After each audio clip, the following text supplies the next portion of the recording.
I'm going to let Sophia take it away.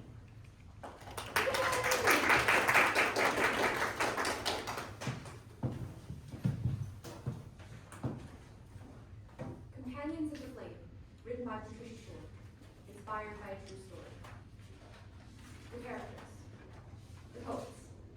Hilda Doolittle, H.D. Thoughtful, sensitive, mysterious. Born September 10, 1886 in Bethlehem, Pennsylvania, and died September 27, 1961 in Zurich, Switzerland. Marianne Moore, pensive, careful, proper. Born November 15, 1887 in Kirkwood, Missouri, and died on February 5, 1972 in New York, New York. Ezra Pound, energetic, confident, theatrical. Born October 30th, 1885 in Hailey, Idaho, and died on November 1st, 1972 in Venice, Italy. William Carlos Williams, reserved, earthy, competitive. Born September 17, 1883 in Rutherford, New Jersey, and died on March 4th, 1963 in Rutherford, New Jersey. The families. Isabel Pound, Ezra Pound's mother, female version of Ezra. Mary Warner Moore, Marianne Moore's mother, imperious yet insecure. Warner Moore, Marianne Moore's brother, cheerful but worried. Breyer, Hilda Doolittle's partner, intense and observant. Dr. Sigmund Freud, age 77, FBI agent.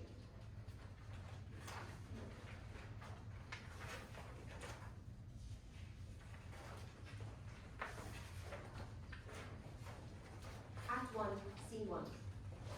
December 1905, Bryn Mawr College Library. Marianne Moore is sketching a figurine of an elephant. Hilda enters carrying a piece of paper.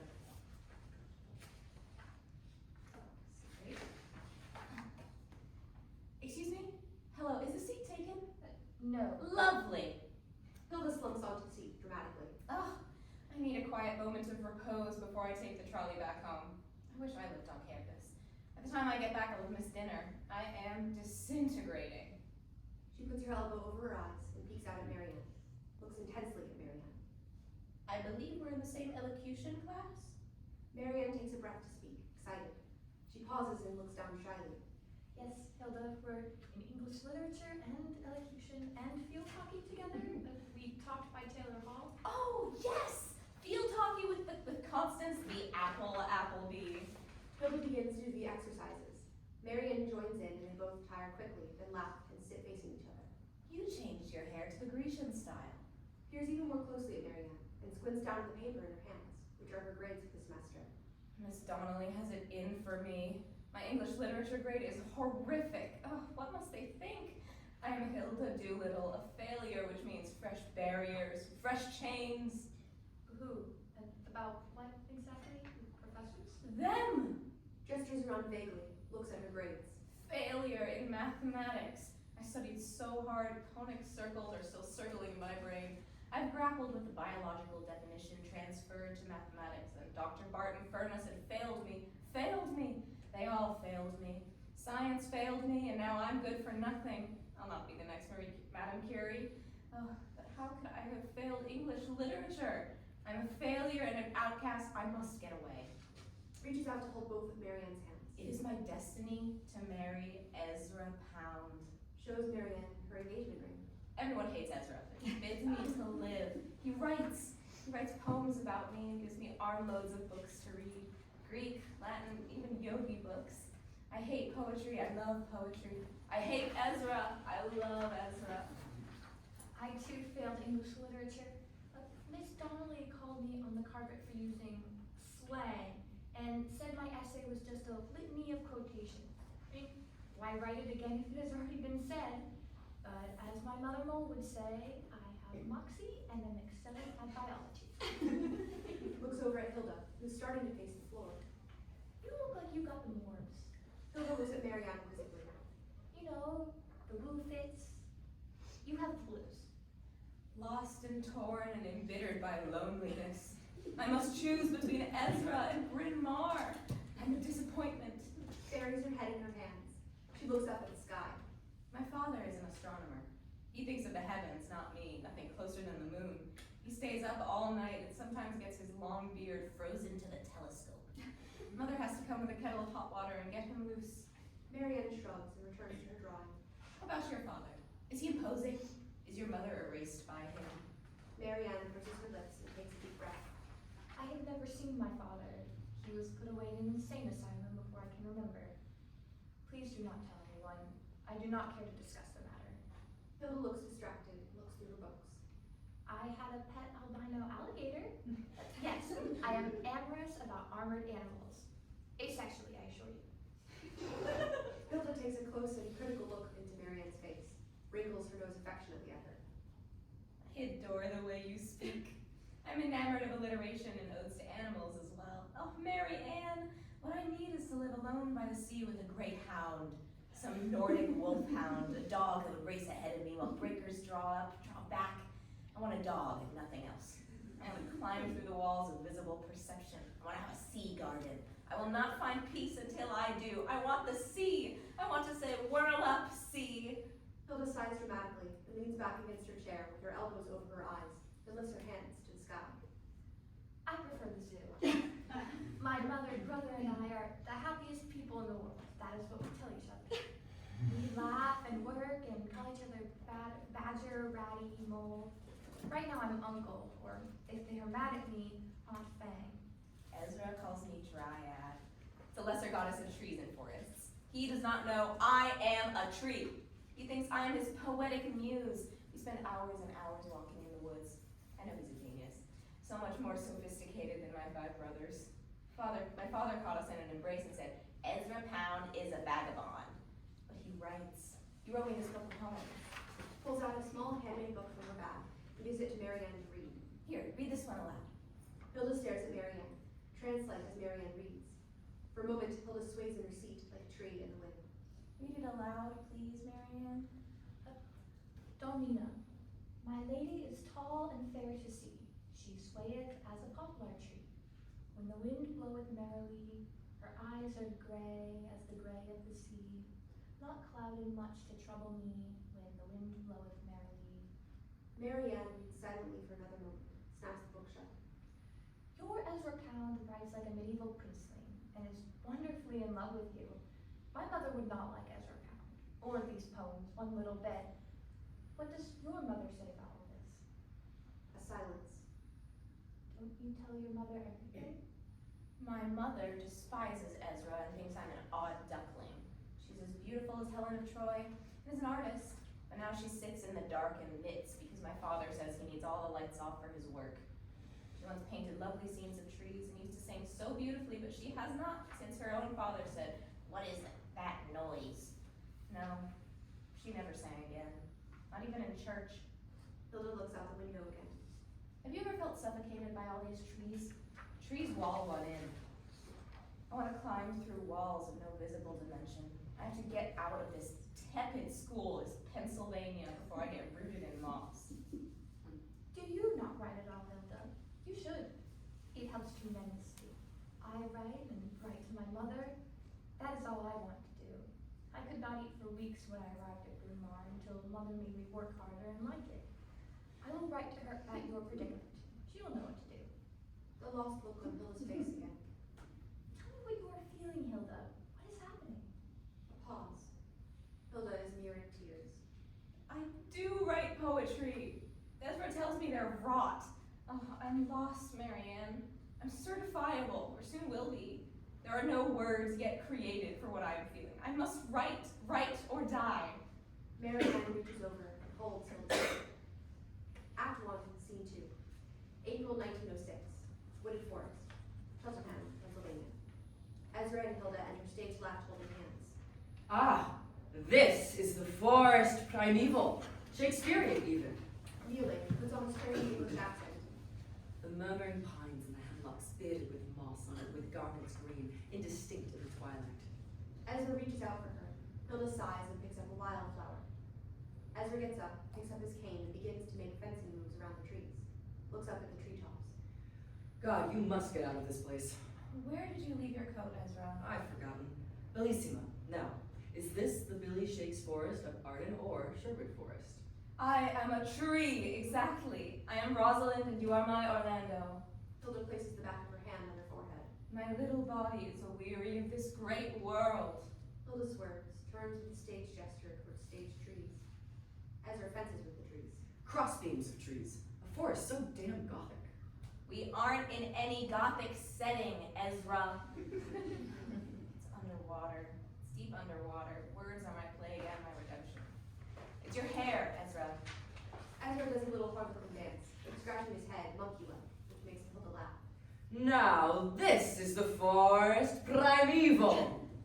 Ezra rises up and clasps her in his arms. Now this is the forest primeval. Hilda pushes him away. She loosens her hair and shakes it loose onto her shoulders, then ties it up in a messy bun.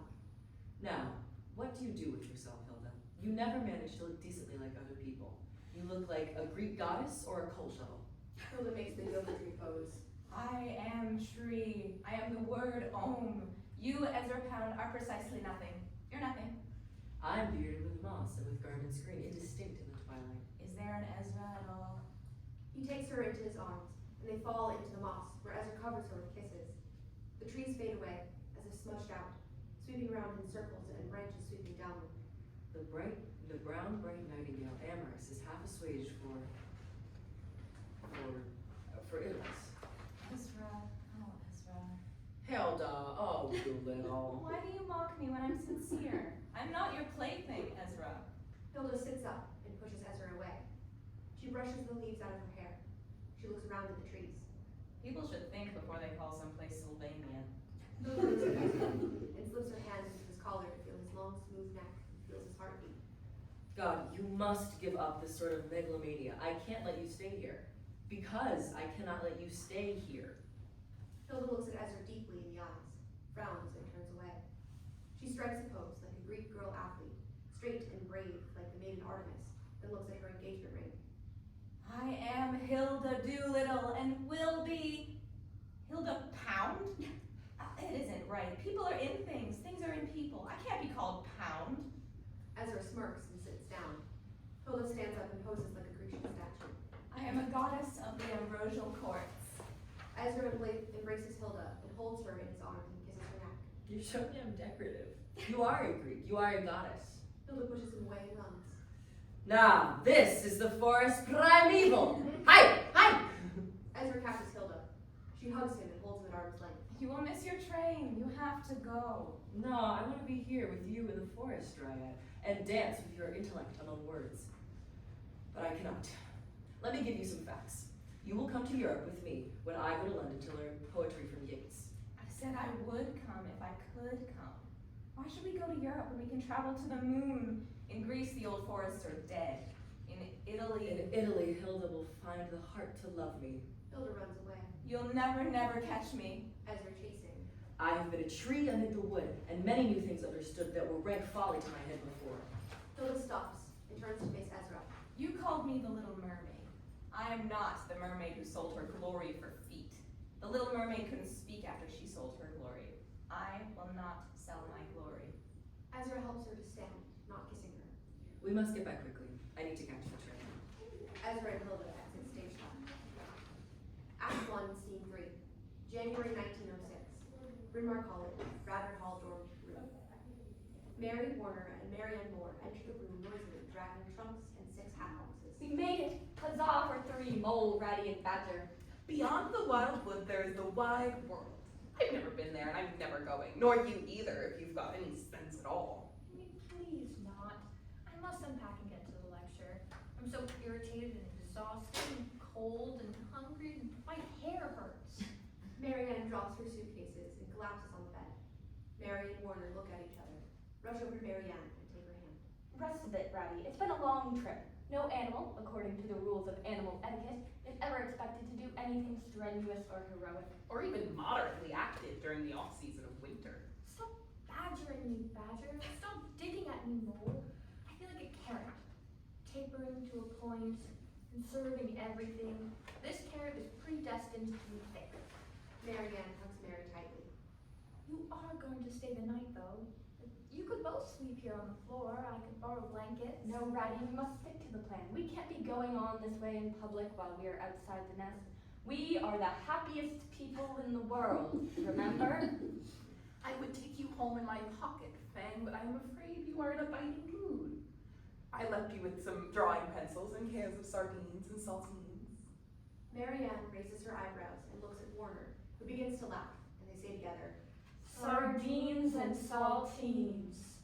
And now, children, no one need to know that sardines was our Thanksgiving dinner. That was just 1 year. Marianne sees her mother's feelings are hurt. I love you dearly, Badger, but I will not miss your cooking. At first I could not eat at the cafeteria. I just didn't know how, but the cooks are so kind. I seem to be mothered by everyone. The field hockey instructor, Constance Appleby, said it was a disgrace to weigh so little and urged me to eat more and said, love your neighbor even if you wouldn't let her have the ball. Mother and brother are uninterested in the story. Marianne tries to get their attention again.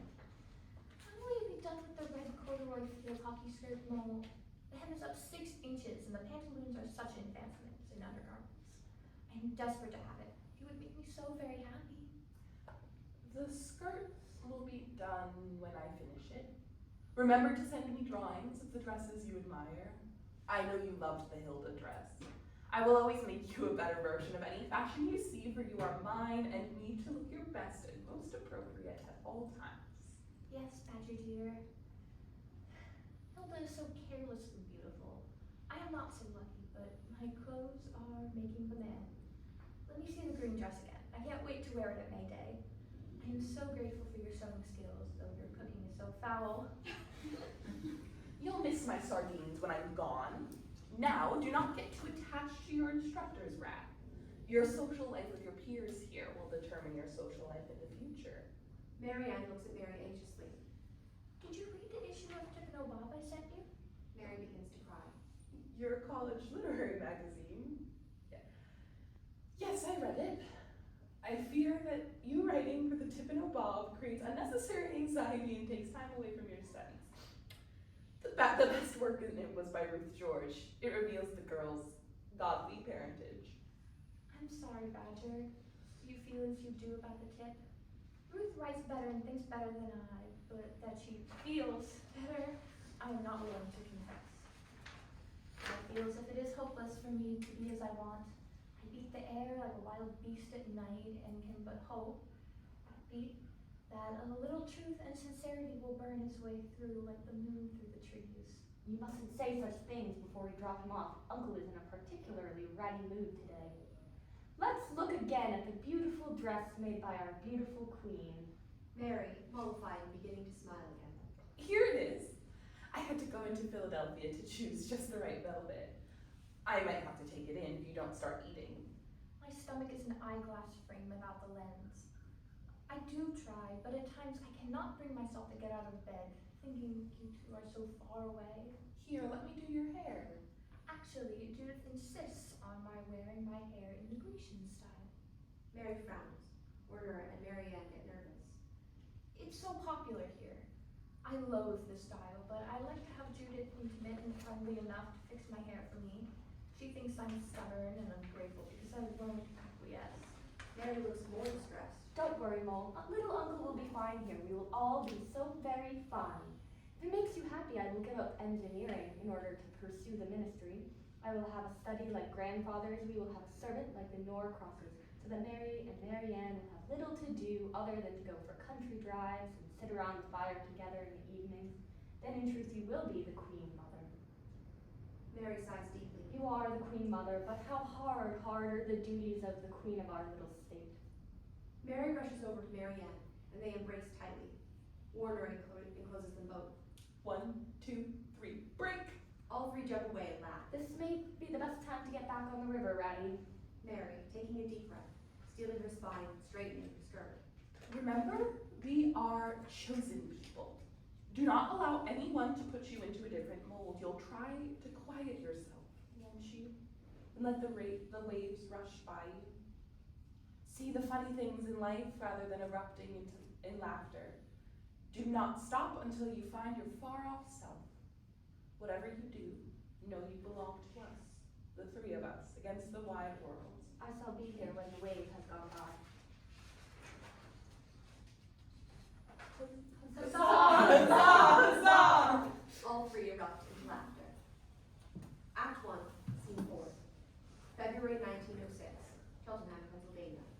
Pound family residence. William enters and holds out his hand to Hilda, who appears not to see or hear him. She and Ezra turn to hold both each other's hands and look into each other's eyes. Isabel Pound approaches the trio. It's wonderful to see you again, Mrs. Pound. How's Mr. Pound? How's he doing working at the U.S. Mint? No one notices. He's an assayer, William, and he's more than fine, William. He's so proud of his only son, our Ezra. My father has the good manners not to understand me. So this is the so-called goddess who's stealing my one and only Ezra. And you've met William, haven't you, Hilda? William Carlos Williams, the medical student. His mother's from Puerto Rico, you know. Just Bill Williams from Rutherford, New Jersey, Mrs. Pound. Everyone looks at Hilda, who is looking at the carpet as Isabel looks her up and down. Do you like fashion? I said, do you like fashion? The neighborhood ladies were telling me that your cuffs are out of fashion. They've all known Ezra since he was in lace collars. He could never keep his stockings right. How do you like the country? Waves her hand in front of Hilda's face, trying to get her attention. Do you like the country? Do you like the country? Ezra sweeps in and holds Hilda by the shoulders. Ezra to Hilda. Bella, most bellissima, how do you like ginger? Ginger. I hate that name. Ezra grabs his mother around the waist. It suits you in the bustle like a sort of new frock. Oh, yes. You're always right, Ezra. We live in an odd bustle, a crowded, gaping universe. Hilda reaches out, picks up a small clay figure from the table, and holds it up, wonderingly. But what is this? Hilda glides over to the window and pulls the figure up in the light. She stands a Greek statue, still and beautiful. Everyone in the room turns to admire her beauty as she admires the little figure. It's Greek, Dryad, an ancient sculpture. Mother thinks it's a reproduction, but I suspect it's authentic. You see beauty where others see decorations. Now, Mother, do you get her? As Isabel Pound walks over to Hilda and takes the statue from her hands. You're so intense. So oddly intense, dear. You're like Ezra, so intense about things. Looks at Hilda searchingly, and then at the figure. You seem to have an odd way of seeing. Hilda, taking back and holding up the figurine. But where did you get it? Oh, it's a little thing we picked up. I don't know where we got it. Anyhow, my dear, it's only an imitation. It's not, Mother, an imitation. It's the praying boy of... Isabel Pound, looking Hilda up and down like something she's evaluating to purchase at a store. Yes, you are the sort of person Ezra would like. Turns away to attend the other guests. Oh, I will always remember this afternoon. Nothing is good except the new. Unless there's novelty, there's nothing. No ideas but in things. Hilda looks at William, Ezra, and everyone in the room mutters. All these things they've accumulated trying to improve their culture, like vultures picking over civilizations as a corpse. Vultures. William guffaws, bends over, looking at Ezra with raised eyebrows. Did you say vultures? But it's not Prometheus, death and decay. Hilda, looking down, tracing the carpet pattern with her foot. What's the color of this carpet? Mother calls it petunia. She likes the word petunia. Petunia. I should imagine your mother would like the word petunia. What, Ezra, would you call it? I call it putrid purple. It's not, Ezra, purple. It's certainly not putrid. The word purple from the ancient Greek propyra. Putrefaction of the throat is inflamed and has a fetid odor. Hilda and Ezra look at him blankly. It was the name of the Tyrian purple dye manufactured in classical antiquity. Manufactured in classical antiquity. Putrefaction, that's not poetry. William purses his mouth and takes a deep breath through his nose. Ezra breathes through his nose exaggeratedly. They pick up walking sticks and begin to fence. Hilda looks around the highly decorated room in dismay. Heavy clots of paint should be smeared on everything. What? Graceless Dryad? Am I graceless? Am I a dryad? I mean, I thought that thought should be smeared over with paint. It's all too unthinkable. My lady's glance is fair and straight. My lady's glance is changed of late. The wind bloweth merrily. She's epigrammatic and ideogrammatic. Little miss, so stupid. Ezra begins acting theatrically. He jumps around and imitates Hilda with stooped shoulders and a hand uplifted as if holding a stiff lily and mimicking her voice. Our Lady of Sorrows, Miss Doolittle, here stands looking sorrowful. It's all too unthinkable, she says, looking so sorrowful. You are a poem, but your poem is not. Isabel pounds, sees Hilda lift the little object and turn it oh so carefully. And my dear child, you must take that with you. Hilda begins to fall in a faint and is caught, not by Ezra, but by William, who tenderly lays her on the overstuffed green velvet couch and puts his hand on her forehead. Ezra is frozen in place. She's burning up. We must get her home. But I must leave for Europe tomorrow. You take care of her, William. Don't cut me up, but don't let her float away. Yes, I will. When are you coming back, Ezra? Never. Act 1, Scene 5. Bryn Mawr College Green, May Day, 1909. Hilda and Marianne enter the room, holding hands. Hilda is wearing a Robin Hood costume, and Marianne has on the green velvet dress. They admire each other's costume. I am terribly nervous, Hilda. I did not expect to be asked to be an attendant to the May Queen and ride on the Henry VIII float in the procession. I believe I shall collapse in a heap of velvet. But you look beautiful and everyone loves you, Marianne. Don't be so serious. It's all in good fun. Oh, I am tottery on my legs. I fear I will have to go to bed unless I can eat soon. You like pretending, don't you? Raises her sword. Kneel. Hilda takes Marianne by the shoulders and has her kneel before her. Marianne looks up at Hilda with awe. Close your eyes. You are a medieval lady. We are in a garden of fairies who look up to you for truth and beauty. Hilda taps Marianne on both shoulders with her sword. Rise now and take your place as a goddess of the ambrosial courts. Playfully kisses Marianne on the head. Marianne beams. Thank you, Your Excellency, but it makes no difference. I love the feeling of your hands on my head. I need mothering from everyone. I mostly feel like a naked baby bird on the rocks, watching the shells in the ocean open and close. Hilda wraps Marianne in her arms. Hilda is almost a foot taller and so presses her into her breast. Marianne sighs and relaxes. I wish we could stay like this. You'll go to Europe with Ezra, and I'll return to Mother's house, and this moment will just be a memory. Now, my sweet, soft bird, I have a surprise for you. What is it? A hat? A trip to the zoo? No, I brought you a medical student. His name is William Carlos Williams, and he is coming from Philadelphia on one of the 12-car trains with Ezra. Marianne frowns. William is a doctor and a poet and is wonderfully in love with your writing. I gave him the tip and Bob and he read your poems. He is besotted and insisted on meeting you. I do not think my mother would approve of a doctor/poet. She says doctors are lecherous. We only see female osteopaths. I get weekly massages. They are heavenly and probably the only reason my scrawny body made it through the semester. Queen Badger also does not like the literary type. Bother your mother. Marianne gasps and shyly giggles. Mothers. She has had her experience in life and now cannot keep you to herself. You're just too lovely and sweet. I will not have it. Ezra asked me to go to Europe with him. You must come with us. We have to leave this suffocating place and this tepid school and devote ourselves to the beauty of the English language. Oh no, Hilda, you mustn't leave Bryn Mawr and go to Europe with Ezra. You can't marry Ezra Pound. You said most people can't stand Ezra Pound. What would become of you? Rich man, poor man, beggar man, thief, doctor, lawyer, merchant, priest. I'm going to marry a priest or merchant chief when I marry Ezra Pound. Do you know what marriage means, Hilda? Marriage means me whirling like a water spout, swirling out of everything, whirling over fences, out of the forest primeval. I'm going to whirl out of this forest primeval, the murmuring pines and the hemlocks bearded with moss and with garments green and indistinct in the twilight.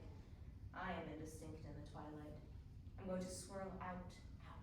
Begins to twirl and spin herself around, making herself dizzy.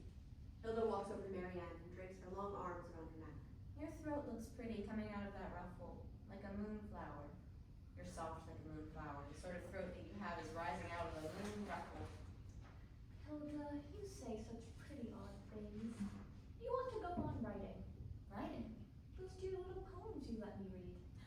Gold within, gold is in your heart. Hilda looks around in almost a panic.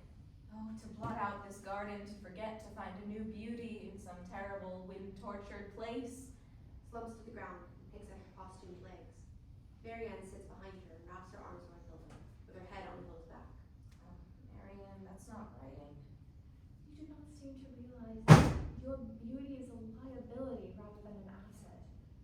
white rose among anemones. You're brilliant. Not because your petals are perfect. You're a rose. Your thorns are the best part of you. William Carlos Williams enters stage right and stops, realizing he is interrupting an intimate scene. He watches from the side, unseen as Marianne and Hilda hold each other tenderly. Marianne, you are strong. You are clear, a rose cut in a rock. If I could break you, I could break a tree. Your simplicity is wonderful in the face of confusion. Marianne sighs and looks up at Hilda's face. There's nothing to be said for you. Guard your secret, your beauty. Conceal it under your hard plumage, necromancer. Words, words, words are all we have. William Carlos Williams clears his throat and makes shuffling noises to allow the women to untangle themselves from each other. Hilda stands up and smooths her disheveled hair, laughs playfully. Oh, look, it's Bill. Marianne Moore, meet William Carlos Williams. I know you'll either get along or despise each other. It's a pleasure to make your acquaintance, Mr. Williams. I have the honor to be your very obedient servant, Miss Moore. I admire your poetry. And I understand you also write poetry, Mr. Williams? Oh yes, I published my own poems in this little book. I'm very proud of it, even though I've only sold one copy. Would you like to purchase one? It's 15 cents. If you don't have the cash, just make the check out to W.C. Williams. You published your own work. How enterprising. But I couldn't possibly purchase one. I'm on a very strict budget, and Mother must approve of my purchases. When the gatekeepers won't open doors, you have to build your own entrance. Wait, your mother? How old are you? Marianne is offended and looks to Hilda. Bill, you're so banal. What happened to your eye? Presses the wound a bit too hard. Ouch, Hilda. You really know how to hurt a guy. Ezra challenged me to a fencing duel with his father's walking sticks. I am on the university fencing team and he isn't, but he lunged at me and lacerated my eyebrow. Can't trust a guy like that. Physician, heal thyself. Oh, William. Oh, Marianne. We all need to go to Europe. Don't you want to get out of the American primeval? Marianne, you'll come. You too, William? Marianne shakes her head violently and mouths no to William. William mouths, I know. Hilda doesn't see. I'd rather not be your food for bedbugs or a home for lice. I prefer to live by the labor of my hands and help those in my own community. I have no illusions about being a god, not like some Ezras I know. Speaking of Ezra, where is he? My play is about to start. William looking around. Oh, he'll be here. Ezra will be here with bells on. Oh, I hope he doesn't make a fool of himself. But that's a fool's hope. You two get to know each other. Talk about where you want to live in Europe. Hilda gets up, poses with her bow and arrow, caresses Marianne and William, and runs off stage. A long silence. So you're a freshman? Yes. Where are you from? Carlisle, Pennsylvania. It isn't far by train. My mother might come today if she can. She's made herself a flower crown. You're quite fond of your mother. Have you ever been fond of anyone else? My brother. We are the happiest people on earth. You don't say. I do say. Says you. Says me. William smiles, but moves away from Marianne. And there's a vast sea between us. William rolls his eyes, checks his watch, sighs, looks over and sees how nervous Marianne is and softens. Relax and enjoy yourself, for goodness sake, girl. Come on. Hey, I read your poems, Marianne. You think straight. I admire how you move forward and occupy the thought to the end. For you, an apple remains an apple. For Hilda, an apple is the fruit that launched 1,000 ships. I am not sure what I write is poetry. I find something that gains my interest and I need to write. As for me, you've seen me in too good a light. It's my only way of thinking through carefully chosen experiences. Yes. Forget all rules, forget all restrictions as to taste, as to what ought to be said. Write for the pleasure of it. Every form of resistance to a complete release should be abandoned. Makes a lewd gesture when he says release. Marianne looks at Williams up and down, frowns, smiles, softens, takes a deep breath. I am possessed to write. I promised Mother to love college madly, jollying people up, reading things I like, and working like a dog gets me to this sticking point. Yells out to the sky. What is the use? William looks at her unemotionally, observing her, like a doctor. Knits his brows, makes a concerned noise. I have no intention of committing suicide or anything like that. I pretend every minute of the time that I know how it feels to be doing it. Trust yourself. Let us write in a larger way than the birds and the flowers. You will electrify me. Of course, a poet sees things others never notice. Life being in the eye and not the thing. I shall never cease to marvel and to thank you. Yes, Play begins upstage. Hilda enters boldly dressed as Robin Hood. Let us e'er be merry while we may, for man is but dust, and he hath but a span to live here till the worm getteth him. So let life be merry while it lasts, say I. Ezra enters upstage, dressed as a woman, blonde wig and Greek dress, with enormous big breasts. Sweet was the greenwood as he walked along its paths. Blithely Robin whistled as he trudged along, thinking of Maid Marian and her bright eyes. For at such times a youth's thoughts are wont to turn pleasantly upon the lass that he loves the best. Ezra enters upstage red, picks up the Nick-bottom horse head mask from stage, puts it on his head. A very good piece of work, I assure you. And a married. Get off the stage, Ezra. You're making an ass of yourself. What do you see? You see an ass head of your own, do you? Hilda, distressed, trying to keep on with Robin Hood. Sometimes he would walk a long distance, gazing aloft at the great white swelling clouds that moved slowly across the deep blue sky. Anon he would stop and drink in the fullness of life and all things, for the hedgerows were budding tenderly, and the grass of the meadows was waxing long and green. Ezra takes off the horse head and is revealed in a wig and toga. Grabs the sword from Hilda. Ezra stabs himself. Thus die I. Thus. Now I am dead. Now am I fled. My soul is in the sky. Tongue, lose thy light. Moon, take thy flight. Now die. The crowd mumbles at disapproval. William laughs loudly. Marian looks in programming confusion. Hilda kneels down and smiles, whispering. You are reckless and immature. Is there an Ezra at all? Ezra jumps up, speaks to the audience. There aren't any rules. Thing is to cut a shape in time. Sounds that stop the flow, and durations. You must all escape this stronghold of privilege, routine, and stupidity. Some of this is brilliant, but much of it is so unnecessary.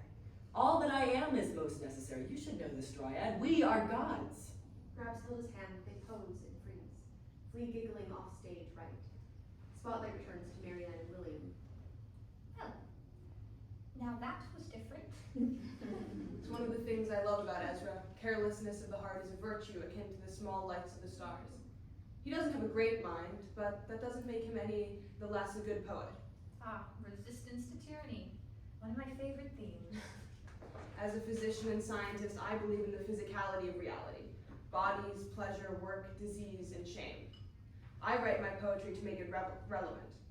I need to express myself. Before meeting Ezra Pound is like BC and AD.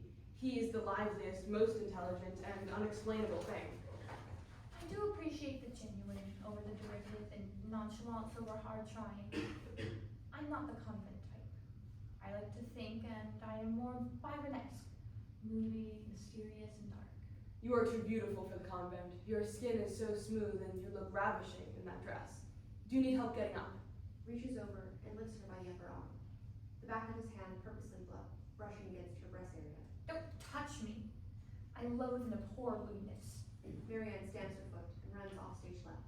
William addresses the audience. I remain now carelessly, with feet planted on the ground, and look up at the sky, feeling my clothes about me, the weight of my body in my shoes, the rim of my hat, air passing in and out at my nose, and decide to dream no more. End of Act 1. Act 2, Scene 1. Reading room of the British Museum, London, England. October 1912. Ezra is reading with his elbows on the desk, and his hands holding his hair. He is surrounded by books and papers. Hilda enters upstage left, sees Ezra and turns around. She hesitates and approaches him again. When she is standing behind him, she turns to leave, and Ezra sees her out of the corner of his eye. Oh, it's you. Where's your girlfriend, Frances the Femme Fatale, your fellow wee witch? Where's your new fiance? Touche. The spirit of romance is alive. Standing up on guard pose, comes closer and drops his imaginary sword and falls to his knees, clasping his hands together beseechingly. Oh, let's be engaged again. Looks around the library. Just don't tell. It's not what I came to talk to you about, Ezra. Seriously, did she really leave you here in London? Are you alone? Move in with Dorothy and I. No, I'm seeing Richard Aldington, the poet. Sees Ezra scowl. Why shouldn't I? I believe in women doing what they like. I think intelligent women need experience, don't you? That's a very, very frail wire to do a tightrope act on, but you're not a normal human being. I, on the other hand, am rediscovering the love code. It's a religion in which beauty is supreme weapon. It leads not to the madness of the senses, which results from actual sexual involvement, but to a glow arising from the exact nature of the perception, an intense pleasure derived from the intellectual contemplation of physical beauty. Looks Hilda up and down. The artists are initiates to bring the divine into the mundane. You're still a goddess, Hilda. Dryad, Hamadryad, I am feeling your glow. Calm down, Mr. Troubadour. I didn't come to the reading room of the British Museum to talk to you of love. That is over between us, no matter how much you try to string me along. I've come to talk about poetry. You see, I've been writing. I'm ballyhoo damned if I'm going to help you with your bally writing. What's ballyhoo, Ezra? I am damned. I won't. What, Ezra? Help. It will take some trying. Ezra seizes the papers from her hands. Hilda half-heartedly tries to get them back. Ezra runs around the table, like he ran in the woods in Act 1. Hilda chases him. There's a loud shh from off stage. They stop running. Ezra reads while still walking, stops cold, and sits down. Hilda looks at him anxiously. Ezra sits down, puts his elbows on the table, and grabs his hair in both hands. He looks up at Hilda's eyes and freezes. What Ezra holds in his hands is my life's beginning. What Ezra flutters is my life's ending. Mama should have given me watercolors. I would rather paint. To Ezra, everyone freezes. I was saying I wish Mother had let me paint like she painted. Painted? You call that painted? Well, yes. I mean, I think of the fun she had painting, putting that pine tree by that pine tree until way up at the top of the mountain, the last pine tree was just one speck of color. You don't call that thing color. No, but you must see what I mean exactly. You must see how she loved it. Love doesn't make good art, Hilda. Looks down again at Hilda's poems. Becomes very still and serious. But, Dryad, this is poetry. Do you like it? Is it any good? Well, it needs editing. Begins slashing with his pencil, crossing out lines on the paper. Cut this out, shorten that line. There, that's better. Like an answer to what I wrote in the poetry review. I believe in the need for poetry which corresponds exactly to the emotion or shade of emotion to be expressed. Your poem is austere, direct, and free from emotional slither. Priapus, God of the Orchard, is a good title. Makes a few more slashes with his pencil. Have you got a copy? Yes? Then we can send this to the poetry review, or I'll type it when we get back. Oh, but your name, Hilda Doolittle. It's too ridiculous a name for a poet. That just won't do. Will this do? Scribbles in the paper. Hilda looks at the scribbled out paper and reads. HD Imaginiste? Oh, Ezra, I'm not sure I like it. HD Imaginiste? You already signed your letters HD, and your images are astounding. This is the sort of American stuff that I can show here and in Paris without its being ridiculed. Objective, no slither, direct, no excessive use of adjectives, no metaphors that won't permit examination. It's street talk, straight as the Greek. Read it, Dryad. Let me hear how it sounds with your bell-ring skirts. Priapus, keeper of orchards. I saw the first pear as it fell, the honey-seeking, golden-banded. The yellow swarm was not more fleet than I. Spare us from loveliness. And I fell prostrate, crying, Thou hast flayed us with thy blossoms. Spare us the beauty of fruit trees. The honey-seeking paused not. The air thundered their song, and I alone was prostrate. O rough-hewn God of the orchard, I bring thee an offering. Do thou alone, unbeautiful, son of the god, spare us from loveliness. The fallen hazelnuts, stripped late of their green sheets, the grapes red purple, their berries dripping with wine, pomegranates already broken, and shrunken figs, and quinces untouched, I bring thee as offering. Looks up at Ezra, their face full of anger and emotion. Ezra looks at her softly, then snatches the poem out of her hands to read it again. I'll tell the publisher to say you're an American lady resident abroad whose identity is unknown to the editor. There's a publicity value in mysterious pseudonym, don't you know? How's your poetry going, Ezra? Here's one. Ezra picks up a paper off the desk and reads. Will people accept them, these songs, as a timorous wench from a centaur or a centurion? Already they flee, howling in terror. You have an acute ear for weak lines in other people's work. Strikingly, you don't apply much to your own. Bah, I did get a letter from old Bill Williams. He's still sore that I opted for caviar and he opted for bread. He works out of this home office over at the Passaic General Hospitals. He told me he and your father saw you off to England at the 23rd Street Ferry. Yes, father just sat on a trunk, completely silent. Ezra grabs her and kisses her on the mouth. What's the matter, Dryad? Why so standoffish? Don't you think, Ezra, that it's a little odd? Odd, Dryad? I mean, to kiss me if you're engaged to Dorothy Shakespeare. The odd thing is not to kiss you, Dryad. Reaches for her again. No, I don't like it. Listen, Dryad, darling. Oh, Ezra, you might have told me. Oh, look at Dryad developing a Puritan conscience. No, that isn't the argument. It doesn't seem right. Well, Dryad, as I never see my fiance, save when surrounded by layers of its mother, by its family portraits, by its own inhibitions, and by the special curve of the spiral of the social scale it belongs to, I think you might be affable. What, would you be affable if I were engaged to the young and handsome poet Richard Alvington? Are you? I didn't say I was or wasn't. Would you? Ezra answers by drawing her toward him. Hilda pushes away. This is what our love would be. A heavy, ugly caricature on a polished surface. Pulling and pushing, and all the beauty of virginal line and the glory of independence shattered. You've already smirched me, you monkey in a velvet jacket. Ezra makes a monkey noise and grabs her dress. Don't crumple and ruffle my dress. When, Dryad, have you begun to worry about dresses? Hilda moves away and looks out the window. Oh, Dryad, looking sorrowful. You know, I do not love you at all, except as I love all beautiful things that run around in the sunlight and are happy. Like Dorothy Shakespeare. You know I like flirting with many girls at once. Why the devil do I love so many people so much? It would be so much simpler just to particularly love one bug or something. You are a scorpion. But yours was the scorpion sting that got me away from Pennsylvania. Ezra hisses, makes his hands into snapping claws. A scorpion. Speaking of bugs, did you hear about an American named Marianne Moore? She was in London with her mother. Yes, she's the reluctant poet. I knew her at Bryn Mawr College and loved her writing in the Tip and a Bob. Remember meeting her at May Day? No, I don't think you did meet her. I haven't thought about her for years. I almost did not survive that tepid school. Becoming an outcast saved me. Thank you. May Day is the central holiday for the old religion that I'm making new. Let me give you some facts. I used to think you were immensely sophisticated, immensely superior. Now I see your words are written in water, endless, detached, unending. Speaking of unending, I'm still writing the cantos. I don't know if I'll ever finish it. Once I set two things side by side, I get something else. The artist has been aroused in a war without truce with this botched civilization. He must either move or be moved. Oh, Ezra, you are absurdity personified. Don't you care that you're hated by the establishment? Why don't you write about love in the Roman metropolis?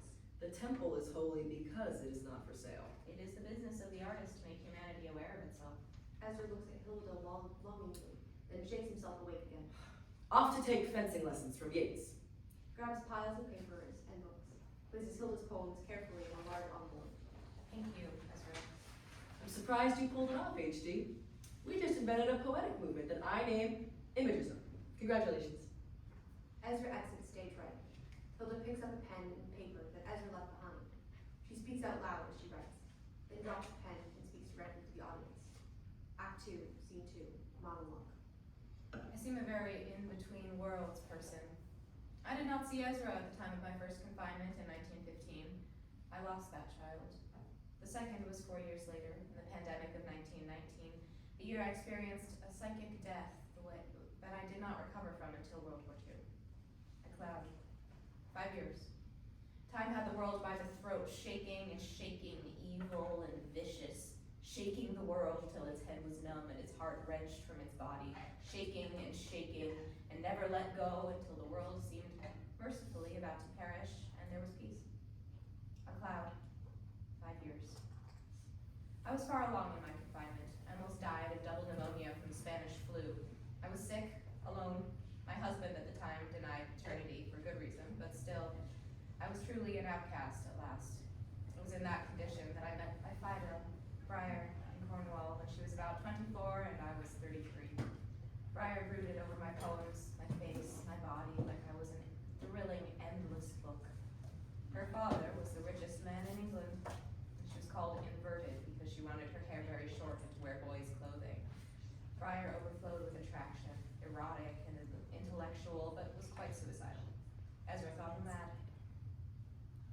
about to die my psychic death? I said I could survive this if I could visit Egypt. Briar said, I'll take you to Egypt. She got me out of the freezing room and into the hospital, thereby saving my life. And I said she could adopt my baby, Perdita. Like a puppy? Like a puppy? Yes, I said, exactly like a puppy. We've not always lived together, but we will be together until I die in a psychiatric clinic in Zurich at the age of 70. Act 2, Scene 3. Marianne and Mary Moore's basement apartment. Greenwich Village, New York City. November 1921. So she's the daughter of the richest man in England. How interesting. You must make a good impression, Marianne. Sit up straight and hold your teacup correctly. Your social life determines the quality of your existence. They already made a good impression, Molly. That's why they're meeting me here. They're making a special effort to meet me because they want to publish my poems in a book. Oh, you mustn't. I haven't finished editing them. You're not ready for such scrutiny. Mary looks around nervously. She puts on her hat and stands. We should go now. Here they come. Mary sits down abruptly and takes off her hat. Oh, this is intolerable. I'm going to be sick. First Badger gets married, and now they're going to take away my dear little Ratty. Hilda and Briar arrive holding hands. They stop and look at each other and whisper in each other's ears. They approach the table effusively. Oh, Marianne, it's so wonderful to see you after so many years. You look just as you did on the Mayday float in Bryn Mawr. Allow me to introduce my cousin, Briar. Briar, this is Marianne Moore. Marianne, taken aback by Briar's demeanor in voyage clothing. Oh, yes. I'm pleased to meet you, Briar. I've heard so much about you. Prehistoric creature, half bird and half dinosaur, with your stiff head and penetrating eyes. But I'm quite unworthy of your kind attention. I feel like a baby bird. Ahem. Oh, this is my mother, Mary Warner Moore. Hilda and Briar exchange meaningful glances, nodding as if the plot to rescue Marianne from her mother had commenced. It's so wonderful to meet you, Mary. I so enjoy the little notes you put on Marianne's letters. I do enjoy reading the letters you sent to her. Your life is quite exciting. I was in London with Marianne. We both weren't feeling well and stayed in bed together most of the time, but we did see some artifacts. Marianne sighs and looks at her hands. There is an uncomfortable silence. You must come again. We could spend all day in the reading room of the British Museum. Wouldn't you like that, Marianne? Marianne is too busy looking at Briar to hear. She startles at her name. What's this now? Oh, yes, Europe.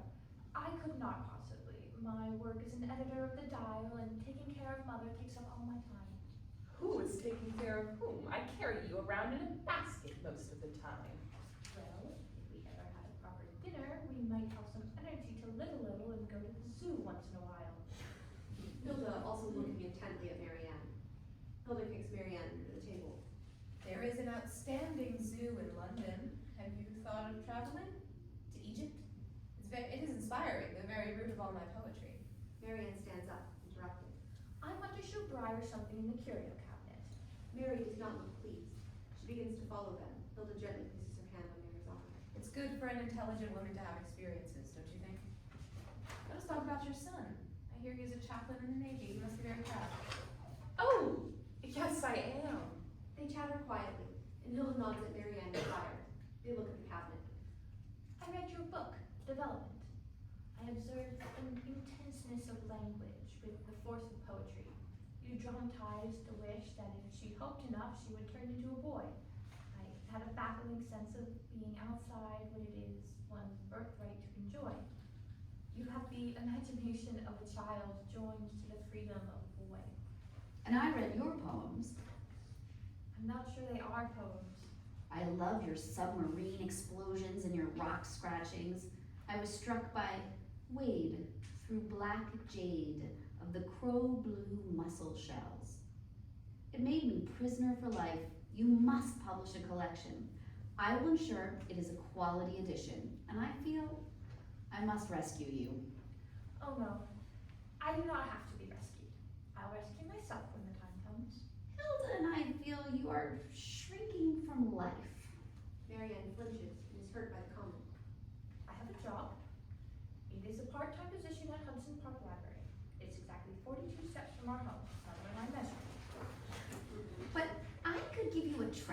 fellowship so you might record what remained of beauty in the wider world.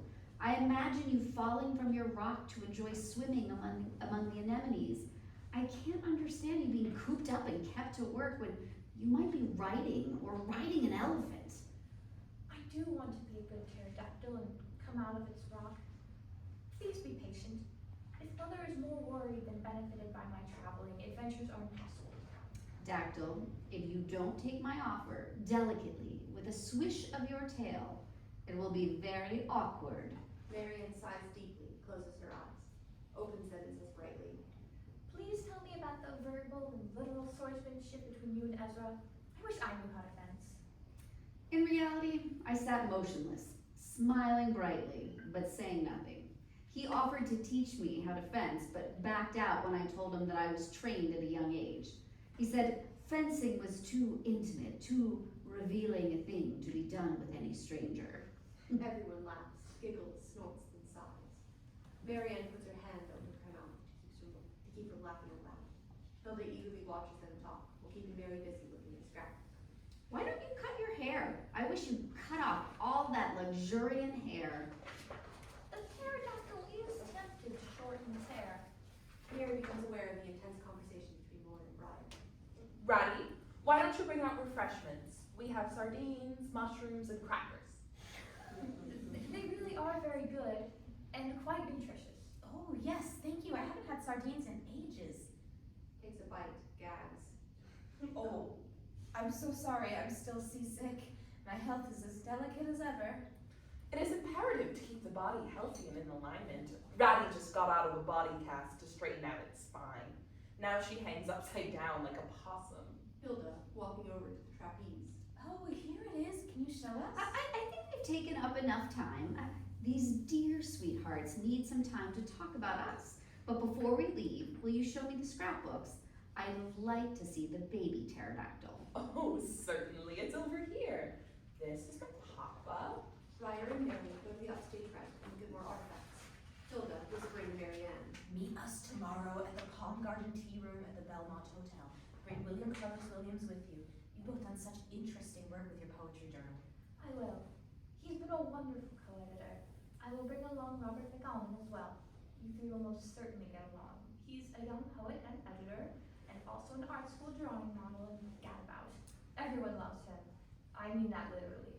See you tomorrow. Bring as many poems as you can, but leave your mother at home. It's important for an intelligent woman to have her own experiences, don't you think? Hilda stands up to her full height, takes Mary's hands and lifts her to standing, and smiles lovingly into her eyes. Mary looks confused and anxious. Please keep writing to us, Hilda. Yes, I will write to you, and I will write to Marianne separately. I do so love the letters you sent back. They meant so much during the war. Ratty, we are talking about the letters. Briar finishes up making plans with Marianne and nods to Hilda. Yes, you are my oldest and dearest poet friend. I'm so happy we could be together again. See you tomorrow. Yes. Goodbye. Hilda and Ryder hold one another by the waist. Mary rushes over to Marianne, holds her by the waist in the exact same manner. Everyone gets nervous except for Ryder. She's looking intently at Marianne. Act 2, Scene 4. Palm Garden Tea Room, Belmont Hotel, New York City. Valentine's Day, 1921. Marianne, William, H.D., and Briar are celebrating Briar's marriage of convenience to McElman, who is strangely absent. William raising a glass derisively with disgust. Here's to Briar and the strangely absent crew, McAlman. Here's also to Hilda for effectively killing our poetry magazine. Hilda pretends not to hear his insulting remark. She raises her gaze to him and smiles serenely. Cheers. William puts his glass down loudly. When McAlman told me he was marrying the wealthy Briar, I literally felt the tears come to my eyes. Whether from the anticipated loss of the man's companionship or joy for his good fortune, I can't decide. Hilda and Briar and Marianne do not laugh. They look at each other and sigh. There's nothing to be done about it now, except enjoy the new freedoms that go with having a lavender marriage. You mean Briar and McAlman are not going to live together? Of course not, Dactyl. He's a mask. My father was just about to yank me back to London to be the full-time caretaker for my mother and little brother. I had to find someone to help me escape while not putting me in another cage. McAlman is a perfect addition to our family. Don't you think so, Ors? Oh, yes, quite. Our Lady Perdita just adores him. William scowls and kicks a chair. There was really no other way around it. Now, William, don't pout, it's gauche. Married people often look that way. Seldom and cold, up and down, mixed and martial. How's Flossie, Phil? Is she home with the children, as per usual? Of course she is. What kind of question is that, huh? You don't understand. Women traveling alone are constantly questioned and are forced to find chaperones. This is a way out. Experience states that men have power, and sometimes one is made to feel it. Men are monopolists of stars, garters, buttons, and other shining baubles. But McGowan is unfit to be the guardian of another person's happiness. Robert McGowan and I are deeply interested in each other, and I was the one who proposed.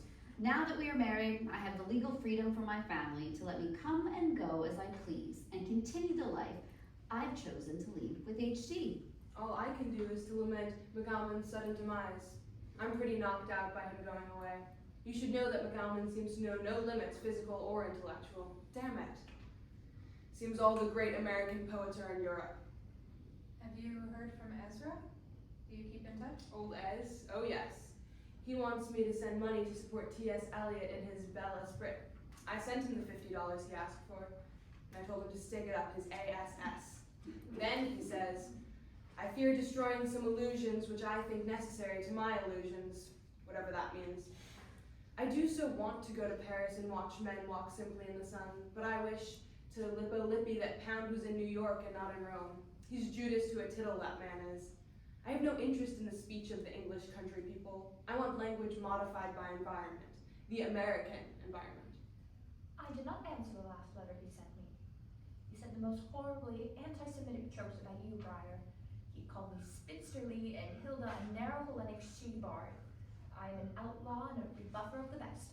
But I cannot understand how Ezra Pound should turn rude sometimes. There is one answer, as I see you feel, silence when subjected to an offer. He sent me a letter asking me to find a place for his illegitimate child in the country. There are some letters I truly enjoy not answering. Briar smirks and shrugs, showing that she's the only one at the table that does not care what Ezra thinks. Has he expounded on his new/old theories about complete copulation and cerebral development? Marianne gasps. He wanted me to run a yearly trip for free captives from America. Imagine what Badger would say. Ezra is styled in Folly's catalog, a distressful lunatic. I still can't believe that McGowan married a woman. What do I look for in a woman? No one asked. Death, I suppose, since it's all I see anyhow in these various perfections. Most men make me laugh. I have nothing but contempt for them. Hilda winces, then looks around and smiles sheepishly. Do you have the poems, Marianne? We're eager to see them. Your mother won't mind if we publish them, especially when she sees how beautiful the book will be, right, Brian? Here they are, but please do not publish them. I brought you some poems too. You can publish them. I self-published them, but still have a lot of copies at the office. I store them in the garage next to the red wheelbarrow. Oh, William. Your poems are not improved by the ring-a-ding-ding thing you do. I'm crossed from New Jersey and I'll stay in New Jersey and I'll talk like New Jersey. If you poetesses or even the infant gargantua named Ezra don't like it, I won't go jumping into the Passaic. I brought you these orchids, Briar. Presents the box and encourages them all to touch and smell them. And I can just imagine the headlines in the paper tomorrow. Poets pawing orchids. Briar faces the audience as the poets begin keep talking in a murder. My marriage to McGowan did work. It saved me from Marianne's fate of being her mother's only love. My second marriage to Hilda's lover McPherson was creatively productive. We did help Marianne after all by funding a stipend for her through a school. She never did leave her mother, but we stayed in close contact throughout our long lives. Briar turns back to the table. William steps out to center stage. As for Ezra, his career as a distressful lunatic took off in the 30s. The mysteries remain. I keep the same cycle of seed time and of sun and rain. Demeter in the grass, I multiply, renew and bless. Iacchus in the vine, I hold the law. I keep the mysteries true. The first of these to name the living dead. I am red wine and bread. I keep the law. I hold the mysteries true. I am the vine, the branches, you. Points to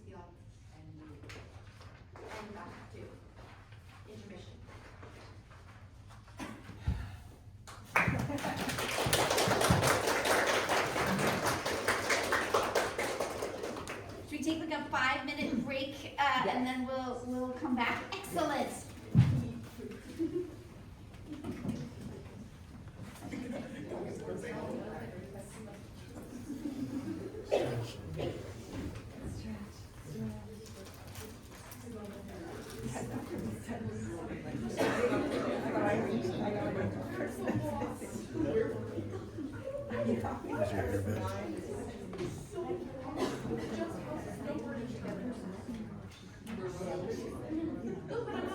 Is your hair best?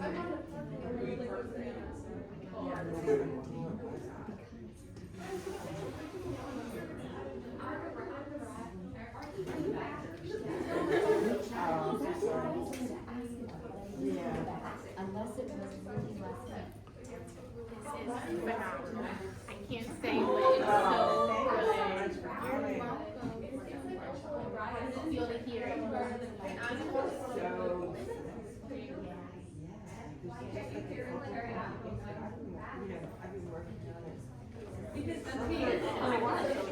So a lot of things have been calmed down already. Yeah. And to see the I thought the animal was a more family thing. None of their words. So I feel kind of, like passing it out. Thank you so much for being here. You're getting the team that, awesome. I was like, awesome. Right? She would get it for best team. Nominated. Lessons are, thank you. Yeah.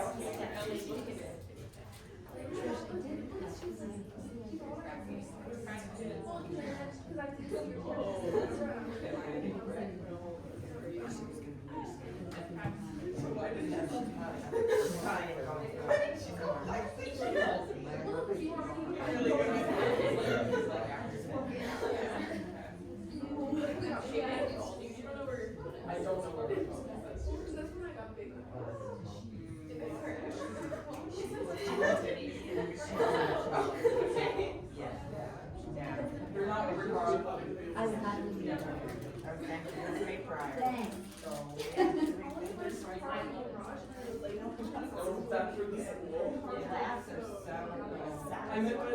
It's the laugh lines that get me. I feel like I couldn't understand it.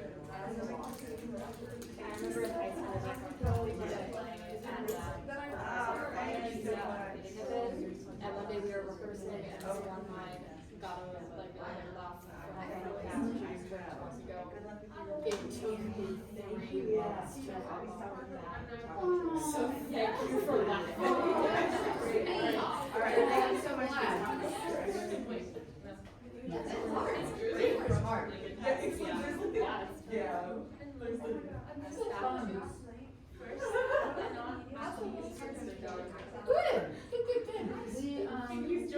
Good. All of this is Watson's stuff. All of this stuff is for the Watsons. We have. We'll start checking in. 2 weeks. Scary. We will be.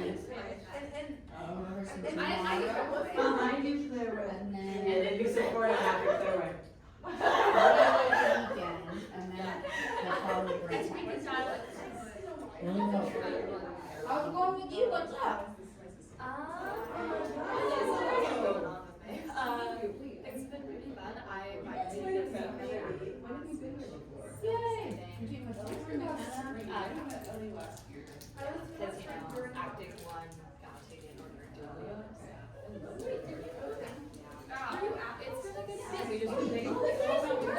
we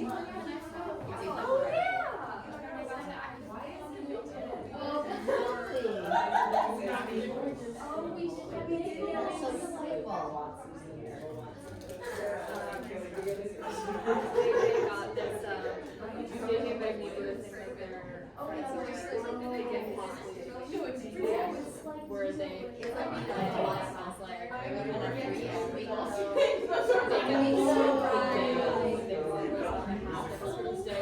then just do it. And right now we're kind of doing that. Oh, that sounds lovely. I just awful character in So sweet. That's not a very good maybe.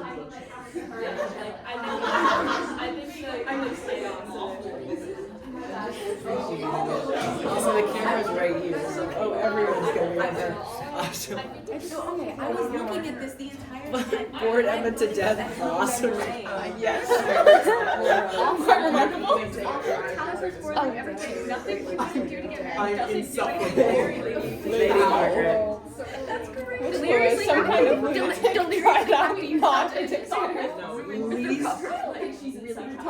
Least qualified person to decide what my jealous.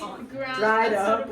Washing is that I enjoy insufferable. Oh, Charlie, you have to add your unsettled tone. I'm not a dictator. I have an unsettled turn. Neither shoots nor odds. Why do I have an unsettled turn? Oh my god. Yeah, you came into your wedding when you were very young. It gave you a rather unsettled turn. I do have an unsettled turn. I do have that. So silly that I missed it. I'm described as death itself. Crude, stale, old, can't do this, eat everything, broken, asleep. What? Eat? And we Why would we eat? eat everything. Oh, unworthy, death, Destroy our world. unworthy again. I like that we have trench footage just thrown in here. Yeah. Wait, I wrote this. So very Neither shoot nor rise. And everybody Child's is always going to be 10, two little friends, people, and talked off with Laura. I mean, in class, please. Everybody is. Everybody. Oh, wait, is this still? Yeah, this is the recording, yeah. Still playing. Oh. Wait. Hey, Catherine. Hello.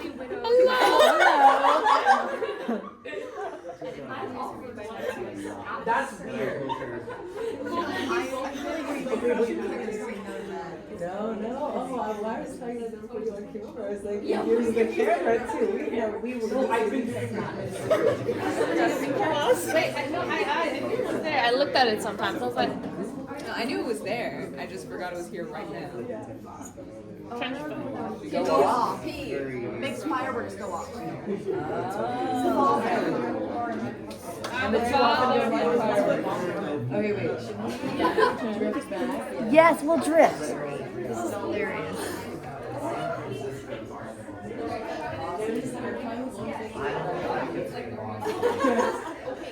I never told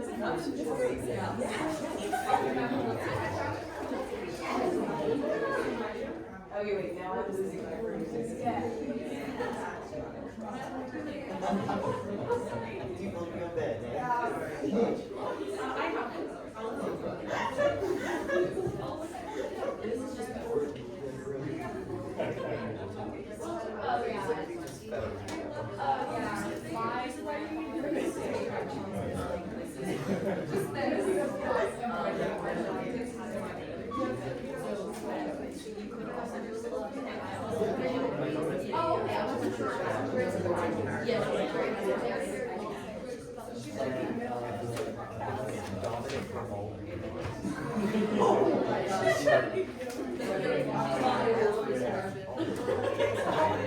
Welcome back, friends!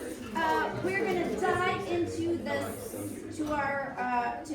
our post-intermission section of the play, which is a little shorter than the first. I will give you a content warning that there is some offensive language that is taken from a real-life broadcast that expresses some fascist ideology and some ideas and terms we would not typically use. But it's important because these are words the character actually said. So, without further ado, Sophia. Act 3, Scene 1, Vienna, Austria. Sigmund Freud's private quarters and office, December 1933. Hilda nervously knocks. Enter. Hilda steps into the room and looks around for a long time, not looking at Freud. You are the first person to walk into this room and look at the statues first, and not me.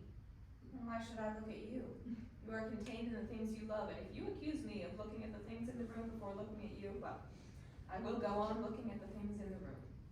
Hilda walks over to the dog, who growls menacingly. Hilda continues to approach. Don't. He is unfriendly to strangers. One of them is this little golden dog. She snaps, does she? You can call me a stranger, do you? Well, I will show you two things. One, I am not a stranger. Even if I were 2 seconds ago, I am now no longer one. And moreover, I never was a stranger to this little golden dog. Hilda approaches lovingly. The dog stops growling and wags its tail. Hilda gracefully sits down and the dog crawls into her lap. So you're not a stranger then? You are a very great man.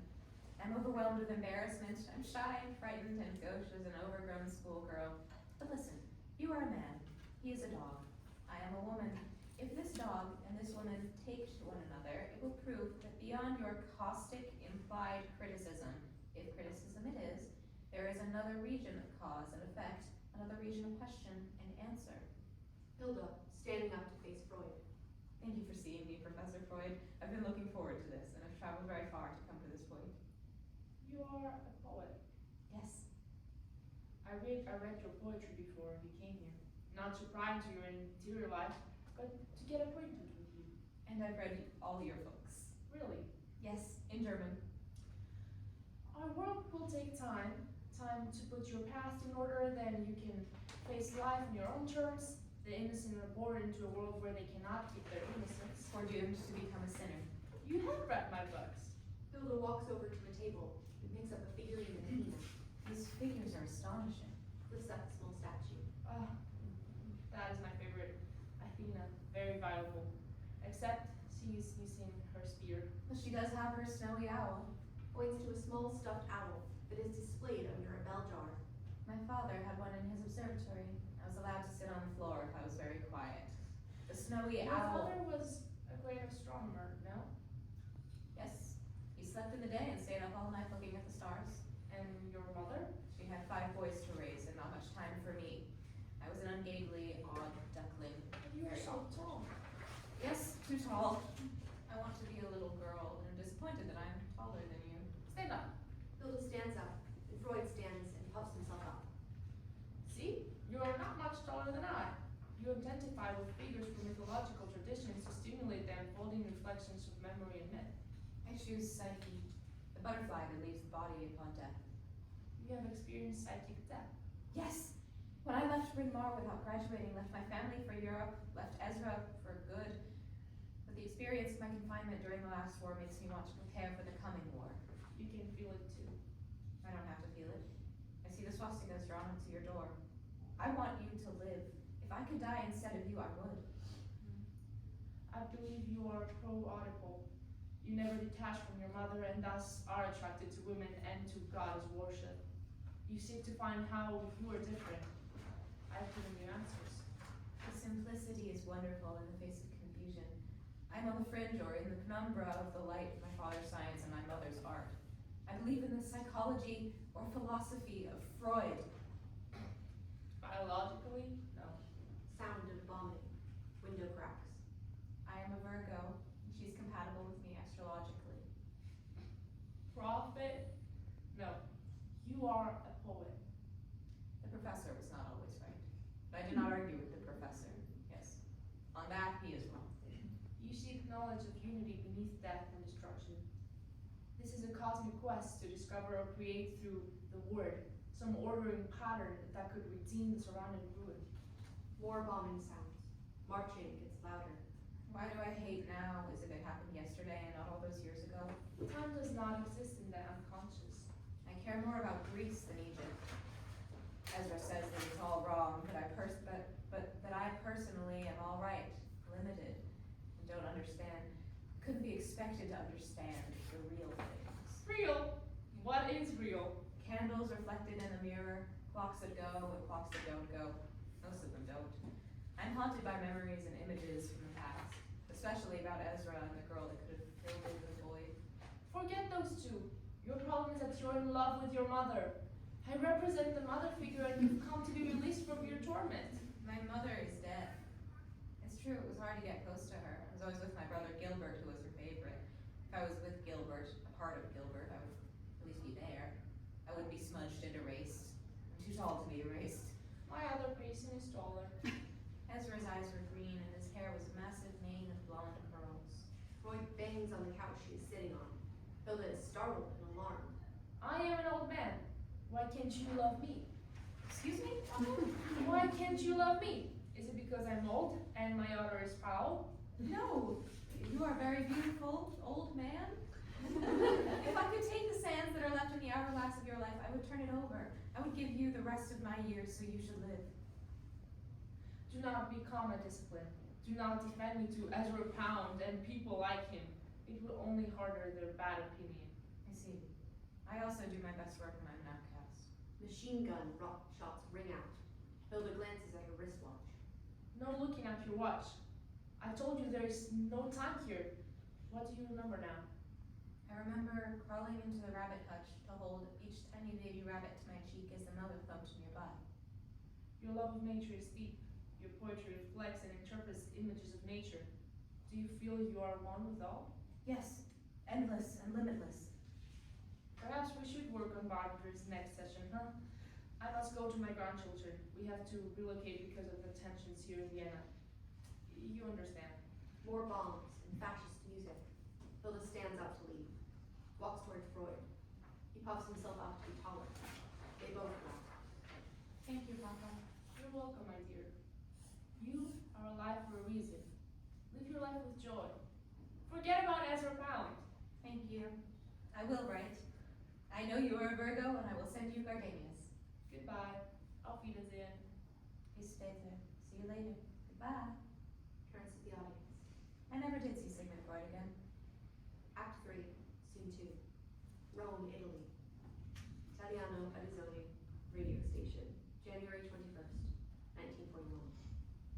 Ezra Pound is broadcasting from Rome and paid by Mussolini's fascist government. The FBI is monitoring broadcasts as potential treason. The U.S. has not yet entered World War II. Pearl Harbor, December 1942. Ezra is reporting for the American Hour. This scene contains Ezra Pound's actual anti-Semitic feelings. They are historically documented and deeply impressive. You're calling Pound speaking, Ezra Pound speaking. The United States should try to understand the last 20 years of European history before going too far and finding themselves involved in the war. Democracy was created in America, and this is the place where it must be saved. The peace of the world is set forth through the good government from the interior. I emphasize that I am an independent speaker, and I only obtained the concession to speak on the radio after battering on the doors of authority. Moreover, no one ever suggested to me that what I should say over the radio. I applied to become a regular broadcaster because a German officer at the Rapallo Tennis Club told me they were paying good money. That is something that old Doc Williams of Rutherford, New Jersey would understand. So, dearly beloved brethren, this is old Ezra speaking.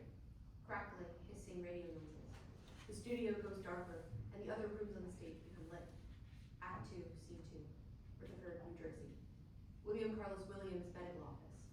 The light intensifies on room under the radio station is on William Carlos Williams' medical home office. There's a medical cabinet, an examination table, and various trappings of a doctor's office at the time. William and a young FBI agent are listening to the broadcast. William snaps off the radio and paces the room. What the hell right has he to drag me into his dirty messes? He's a friend of yours and has been in the past for many years. Yes, from college days.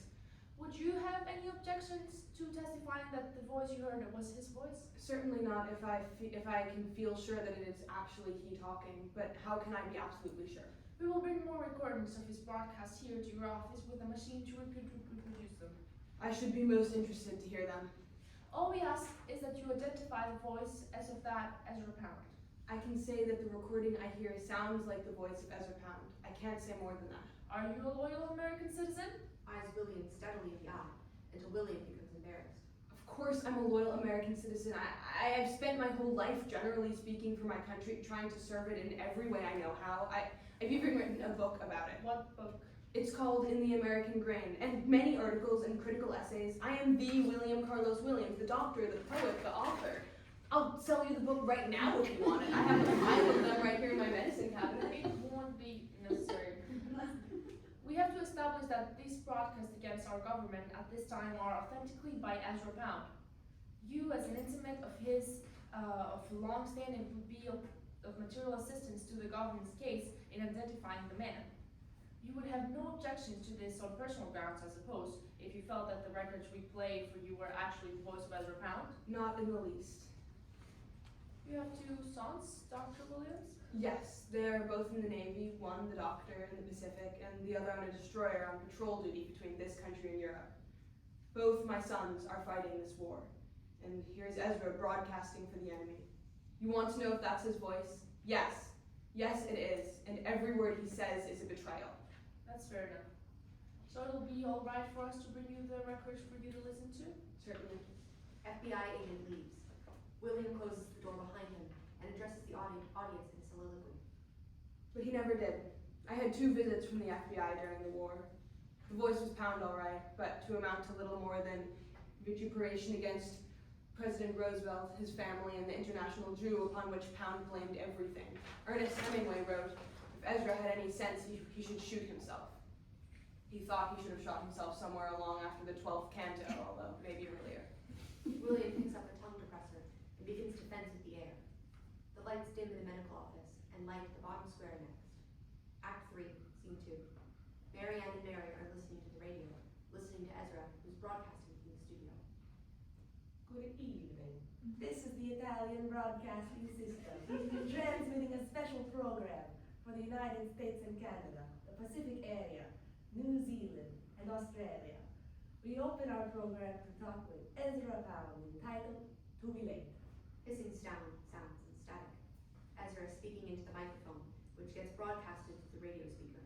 You're calling Ezra Pound speaking. Old Ezra speaking. Ezra Pound speaking from Europe for the American heritage. I'm not sending Axis propaganda, but my own. I hear one of my ex-editors has been saying, oh yeah, Pound talks are all right, but they are, what was it? Belated? No, he said they're imbecilic, was it? Out of date, that was it. Well, damn it! Pound's table. 2 things. If you wouldn't have been such mutts, you would have heard me long before now. Folks don't understand me, or they understand me all wrong. Let me put down some facts. There are clever kites running all our communication system. If the British government had their way, England is going to be a Jew-owned deer park with tea rooms.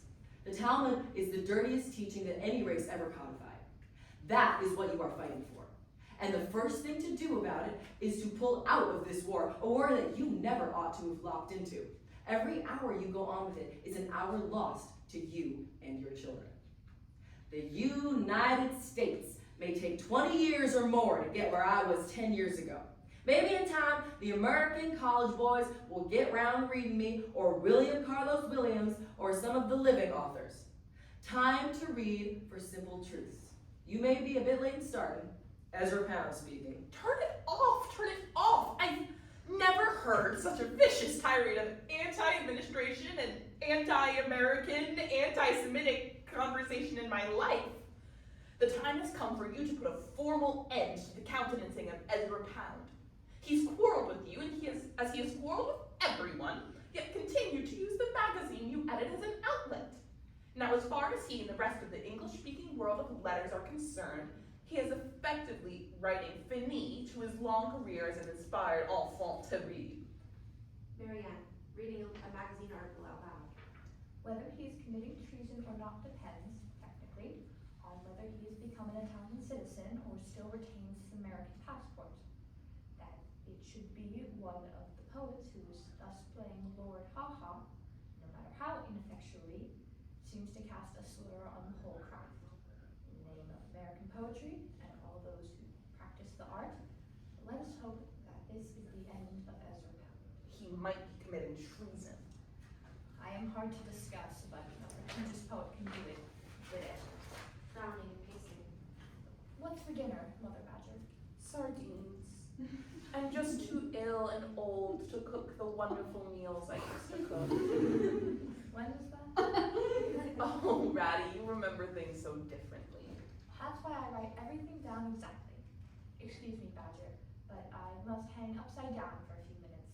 I prefer you do not correct me while I do my exercises. The scoliosis is killing me. Oh, I'll just sit in the bathroom in the dark. Don't mind me. I'll find something to heat up on the hot plate. I think there may be some corned beef hash. Marianne goes to the trapeze and hangs upside down with her eyes closed and her cloak wrapped around her like a bat. Act 3, Scene 3, London, England, 1941.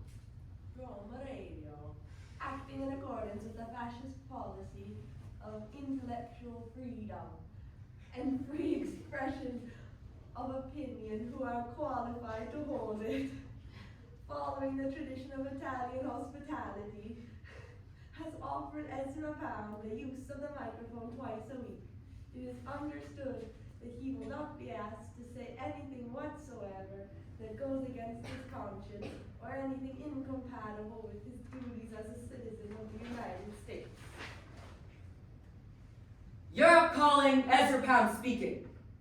England, you have lost the health of the mind. God knows how the scattered handful of Englishmen still in England can still speak with one another. I see no remedy in your parliament. Is it a mistake to combat Germans by force? Is there a race left in England? Has it any will left to survive? You can carry slaughter to Ireland. Will that save you? I doubt it.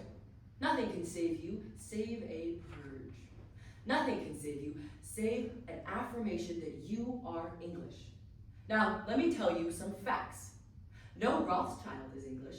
No Strakosch is English. No Roosevelt is English. No Baruch, Morgenthau, Cohen, Lehman, Warburg, Kuhn, Kahn, Schiff, or Solomon was ever yet born Anglo-Saxon. And it is for this filth that you fight. It is for this filth that you have murdered your empire, and it is this filth that elects your politicians. You have lost your tradition. You have not even learned what Lord Byron tells you. You are, as even that foul rag the Times tells you, a little late in making a start. In the year 1942, Anno Domini, there is only one start you can make, and that is a start toward being England. A refusal to be a province of Israel or an outpost of Yankee Judea. Hilda and Briar are in a dark basement room in London during the Blitz. Turn it off. I know I can't listen to it. I'd rather listen to the bombs. I am appalled at his politics and cruel blindness to his wife Dorothy's suffering. He does not seem to see what he might be doing. It upsets me because I might have landed in such a mess if I had not broken right out of that past. That's the nightmare. There for the grace of God. He's writing me more letters. He writes, I, quote, systematically obstructed, like many of your race, as much activity as possible, end quote. When did I do anything like that? Well, you obstructed his activity with me. He still thinks our pup Perdita rightfully belongs to him. I still think about you two fencing. He's always fought like that, flailing wildly as if his enthusiasm made up for lack of skill. In fencing, you could laugh it off. In politics, Gestures to the ceiling as bombs fall. this is what his flailing produces. Bombs bursting. Someone yelling for help. I do think this might be it for us. I can feel the evil shaking the world. Let's write to Mary Ann and Mary Moore. William said that she is the steel support for us writers and poets and observers. Here's some airmail paper.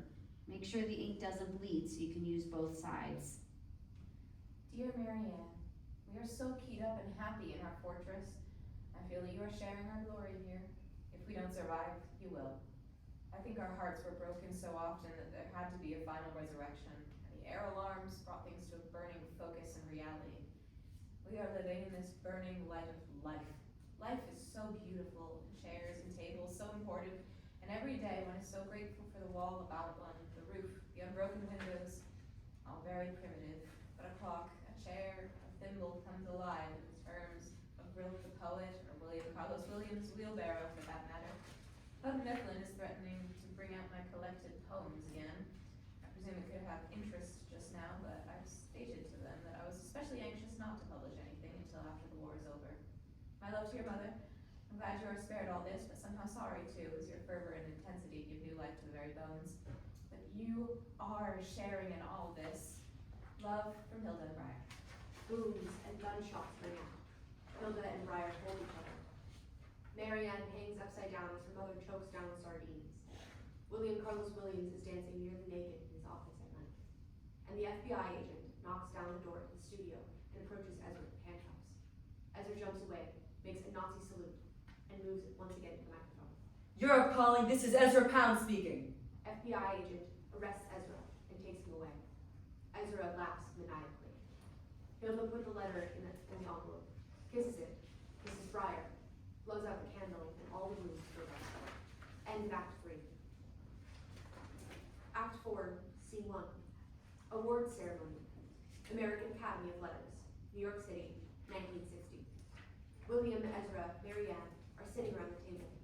So the old gal is gonna show up? That's what you said. She wrote me from the sanitarium in Zurich.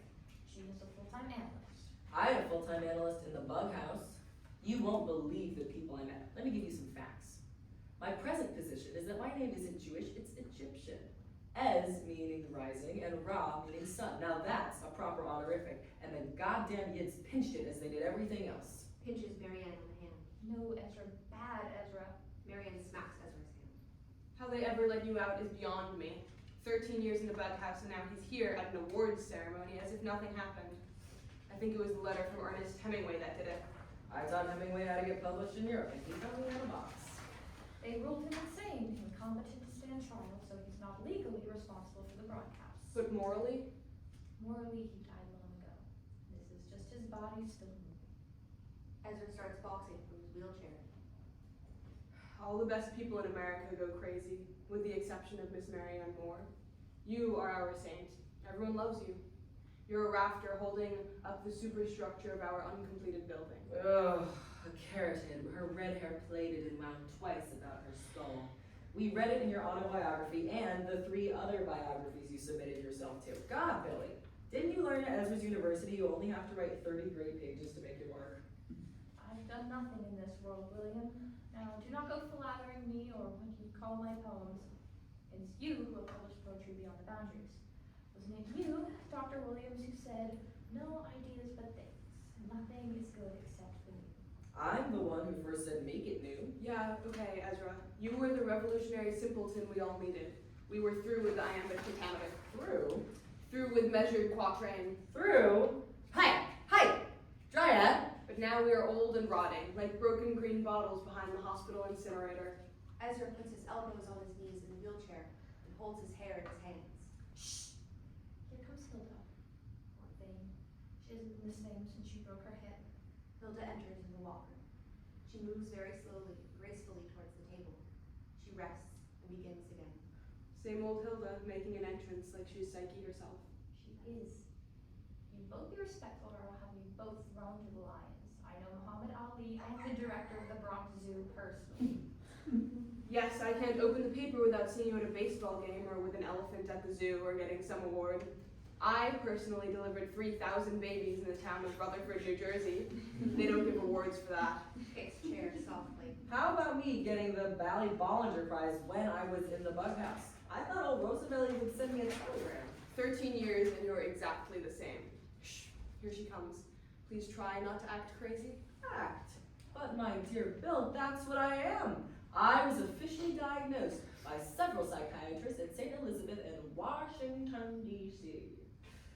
Thanks to my wife, Dorothy, the charges were dropped. I was right when I was 18, when I was 32, and I'm right now. Hilda stops, hesitates when she sees Ezra acting out. William gives her a sign that it's okay to come over, that he and Marianne will be there for her. Hello, Moonflower. Marianne holds her hair, smiles coquettishly at Hilda. Hello, Dr. Bill of Rutherford, New Jersey. William hugs her a little too long. Ezra taps him on the shoulder. Joanne? Orlando. I'm sorry to hear about your father. And your mother. They never did understand us. I never understood us. Everyone laughs. Now, for the American Academy of Letters 1960 prize goes to HD. I did not appreciate what you said about Breyer and I in your autobiography, William. I tells him like I sees him, old gal. I am writing prose about the past. How far past? Past, the forest, primeval, through war and hunger and visions. Time has no meaning in poetry, Ezra. Thank you all for coming. You are my companions in the flame. And please welcome HD, the first woman to be awarded American Academy of Arts and Letters Award for Merit for Poetry. Please rise and celebrate her lifelong dedication to her craft. Hilda has trouble getting up. William and Marianne take her by each elbow. Applause. Cast encourages the audience to applaud. Hilda bows gracefully. Marianne curtsies. William tips an imaginary hat. Hilda bows and stands there, like a tree nymph, like a dryad. She faints. William catches Hilda before she hits the ground. He takes her pulse and feels her forehead. She's gone. Act 4, Scene 2. Marianne's apartment, Greenwich Village, New York City, 1960. There are crumpled papers all over the floor. Molly, Mother, I cannot seem to get Hilda's memoriam. Oh, yes. I know you are not here. You've been gone for 4 years, but I still talk to you. I still ask your advice. I still hear your voice telling me what to write, how to write, whether I'm good enough. Pauses, puts her fingers to her poems. I'm 74 years old and I'm still asking my dead mother for permission. Looks through a stack of papers, picks up a poem. Oh yes, this is it. That's a perfect for my dear poet friend, Hilda Doolittle, or HD. It's her own poem titled The Dead Priestess Speaks. Here we go. And I say, yes, love her. Only I say tacitly, take, take, take. Yet you, in your stupidity, don't differentiate. Don't say this is terrible and beautiful and near to God. No, you prefer a woman under the earth. You keep roses above a grave. A woman under the earth is safe. A woman dead is beloved. It's all meat. But God is not meat. He runs in the fire, in the dew, the cobweb, the newt's tongue, the owl's ear, the delicate flick of a lizard's tail, a swan's song, and a swan's heartbreak, and the wind asleep, the wind awake. God is in mind, but you say she was simple, she was true. Tacitly you say we are all through with all of that, but you don't really know what you mean, or differentiate between God and a swan beak, and God and a thin flick, under lake, and God asleep, and God awake. The end.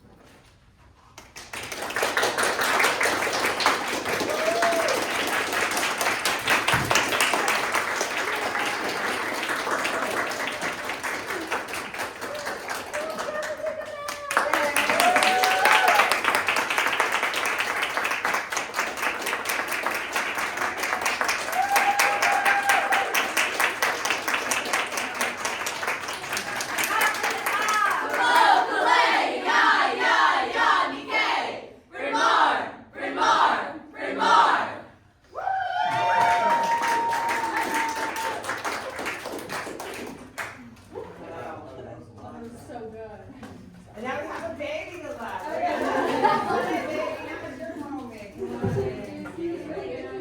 on. Come on. This is my grandson.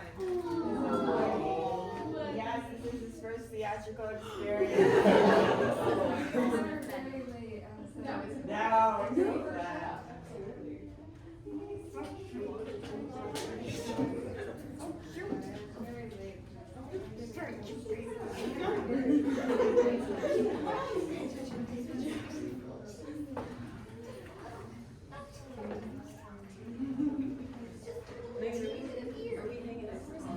You can, if you'd like. I know you want to get some more. I think we just need to give our binders back to Trish. So if you want, we can just pile them right on that chair. But otherwise, you're welcome to. You're welcome to.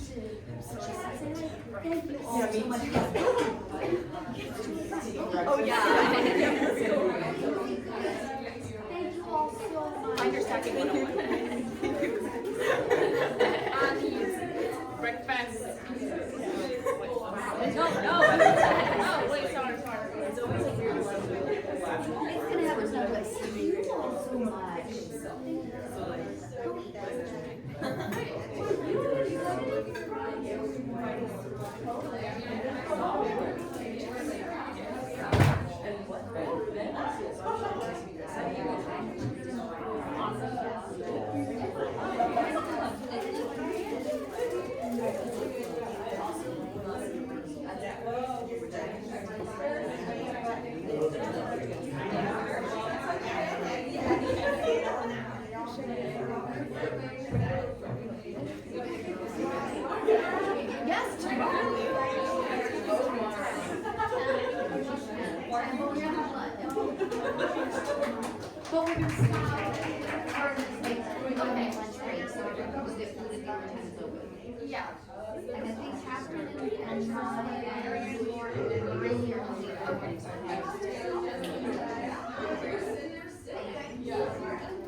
Every time. Trisha was totally cool the second time. Like Jack Knight Jr. That was amazing.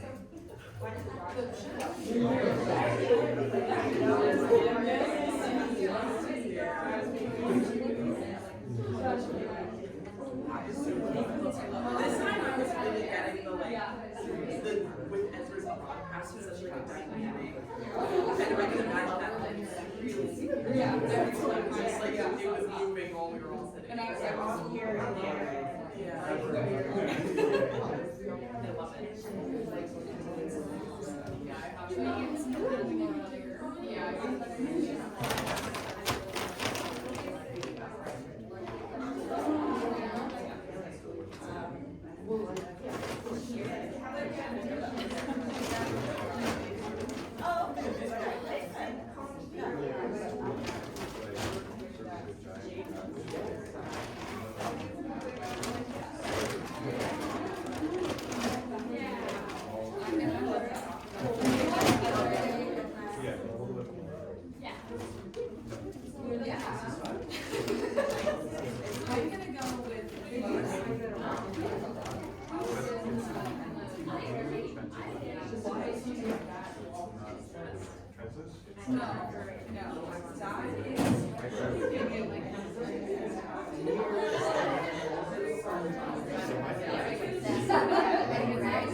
Probably this week.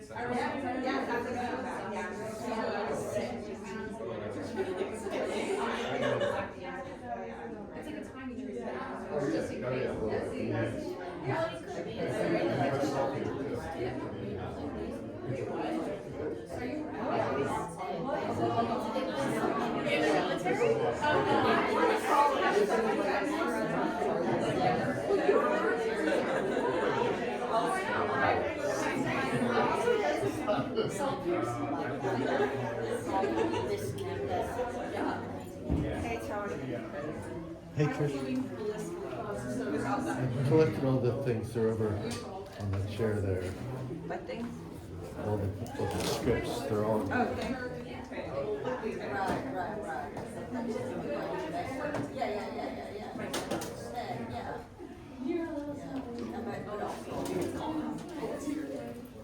Teacup. Yes. I'll see you tomorrow. Thank you, Trish.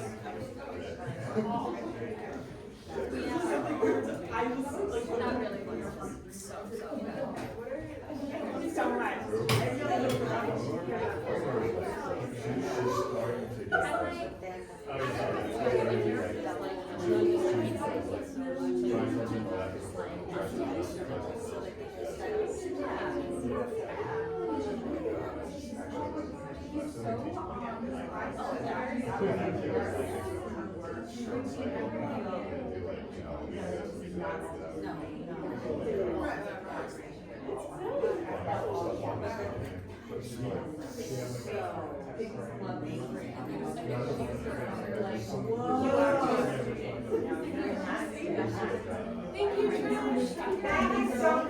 Thank you.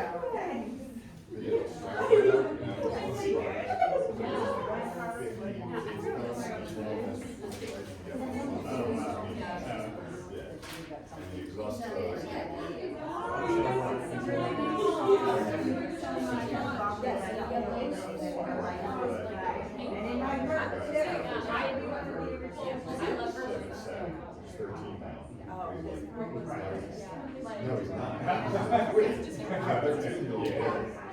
But like just the next week, so he told me that he's doing a lot of stuff he needs to get.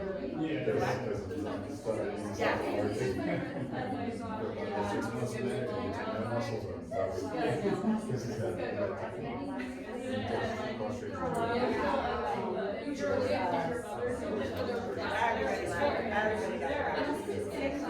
got it. it's tall. So, like, I wanted So, to.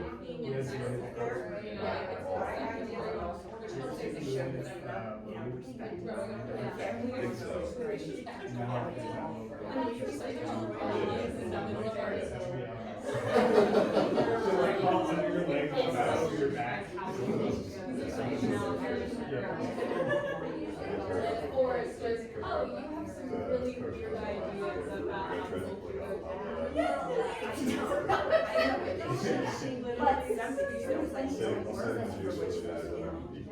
She's so much bigger than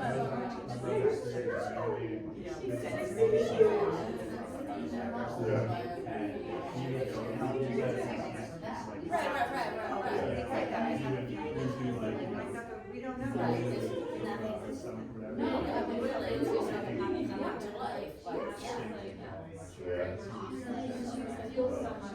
No, he really is. I'm like, if there's a big, we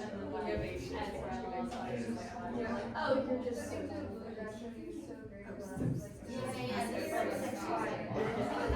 Those are actually, but she did bring back, she's really more on the, you know, she's like,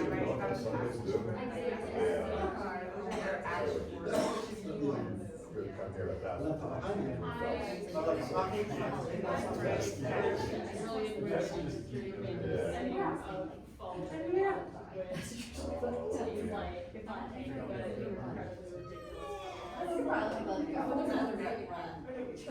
I think that's, yes, and like all in the head is, yeah, I like all that, it really. Yeah, it was really good. That's actually, He's like,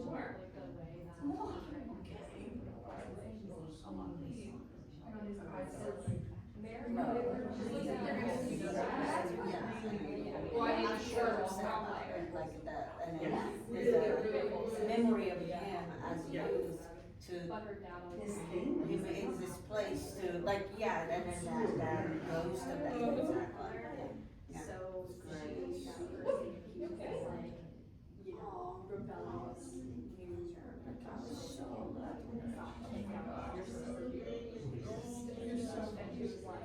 Oh, this is something.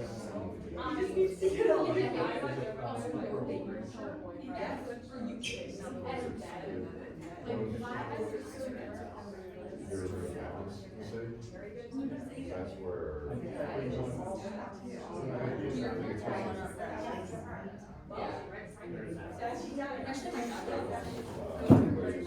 That's how you surround yourself with the wrong kind of that for a boy who's queer, like mother is coming from like the great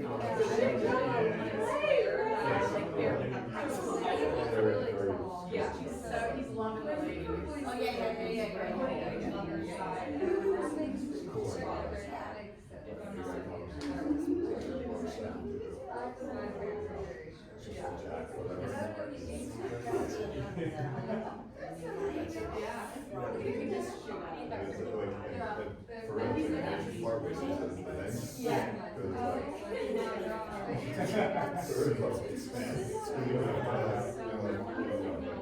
Remember he does this and he catches the arm?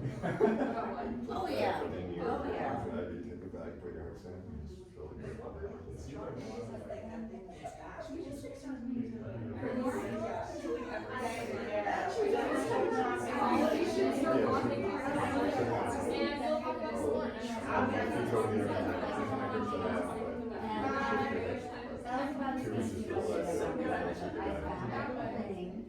And then,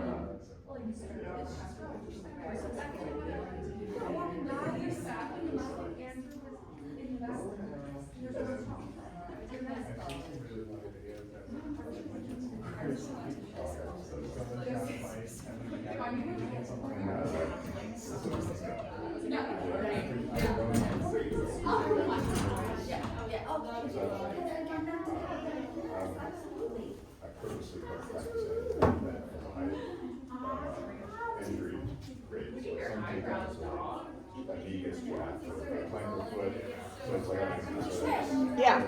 People, it's like, I feel like I'm walking on air. I do. It's very satisfying. Right? Yeah, like I ate a good Yeah. And it inspired what to change, make it even better, to make it even better. I need notes to ask you about to see. I saw you making it too, but I have some notes if you want to chat about. Yes, I do. From hearing it. And that's to the play is in development. You guys want leave back too? Yes, that would be, we're gonna stack.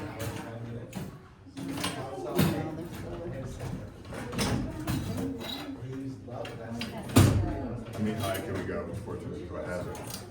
I don't know. Let's find out. How high? They're pretty high. It's pretty high, but we only have three. Yeah, so we had one that was stacked just on the floor, strangely. I thought we did one more though. Okay, well, we'll find out how high we can stack a dolly. And we can always make another one right here. Yeah. Yeah.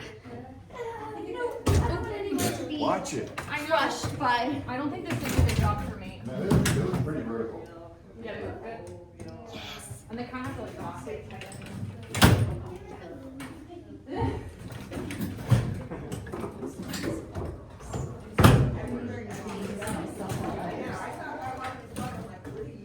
Yeah, ew. True her, true her.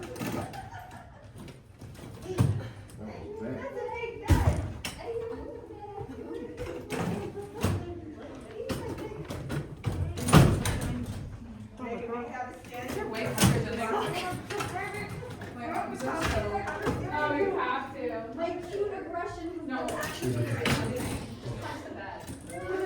You understand? Oh my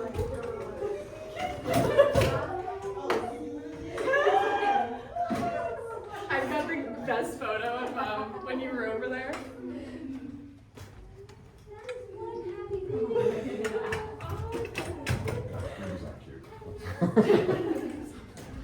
That was not cute.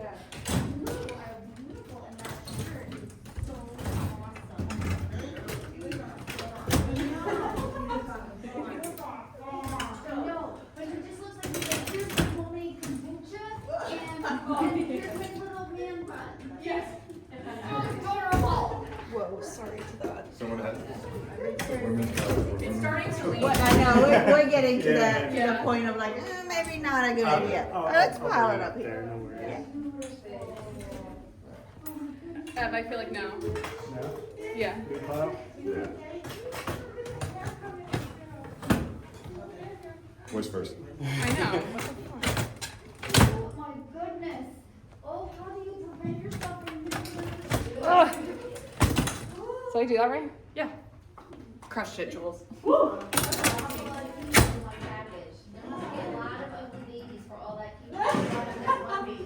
I feel there's a finite amount of juice available.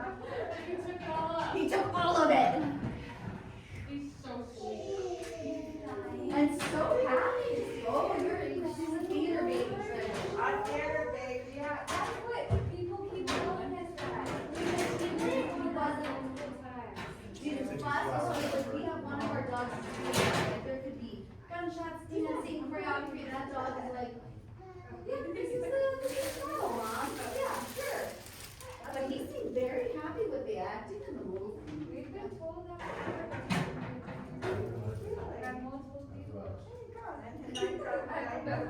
Right? But now you have a see all your shows. Well, and my funny thing about Your hands are so disproportionate. He's so tiny. That's my, I think my parents. Improvement. And the first word I'm gonna teach you is no. Oh, you're so That sounds good to me. Oh,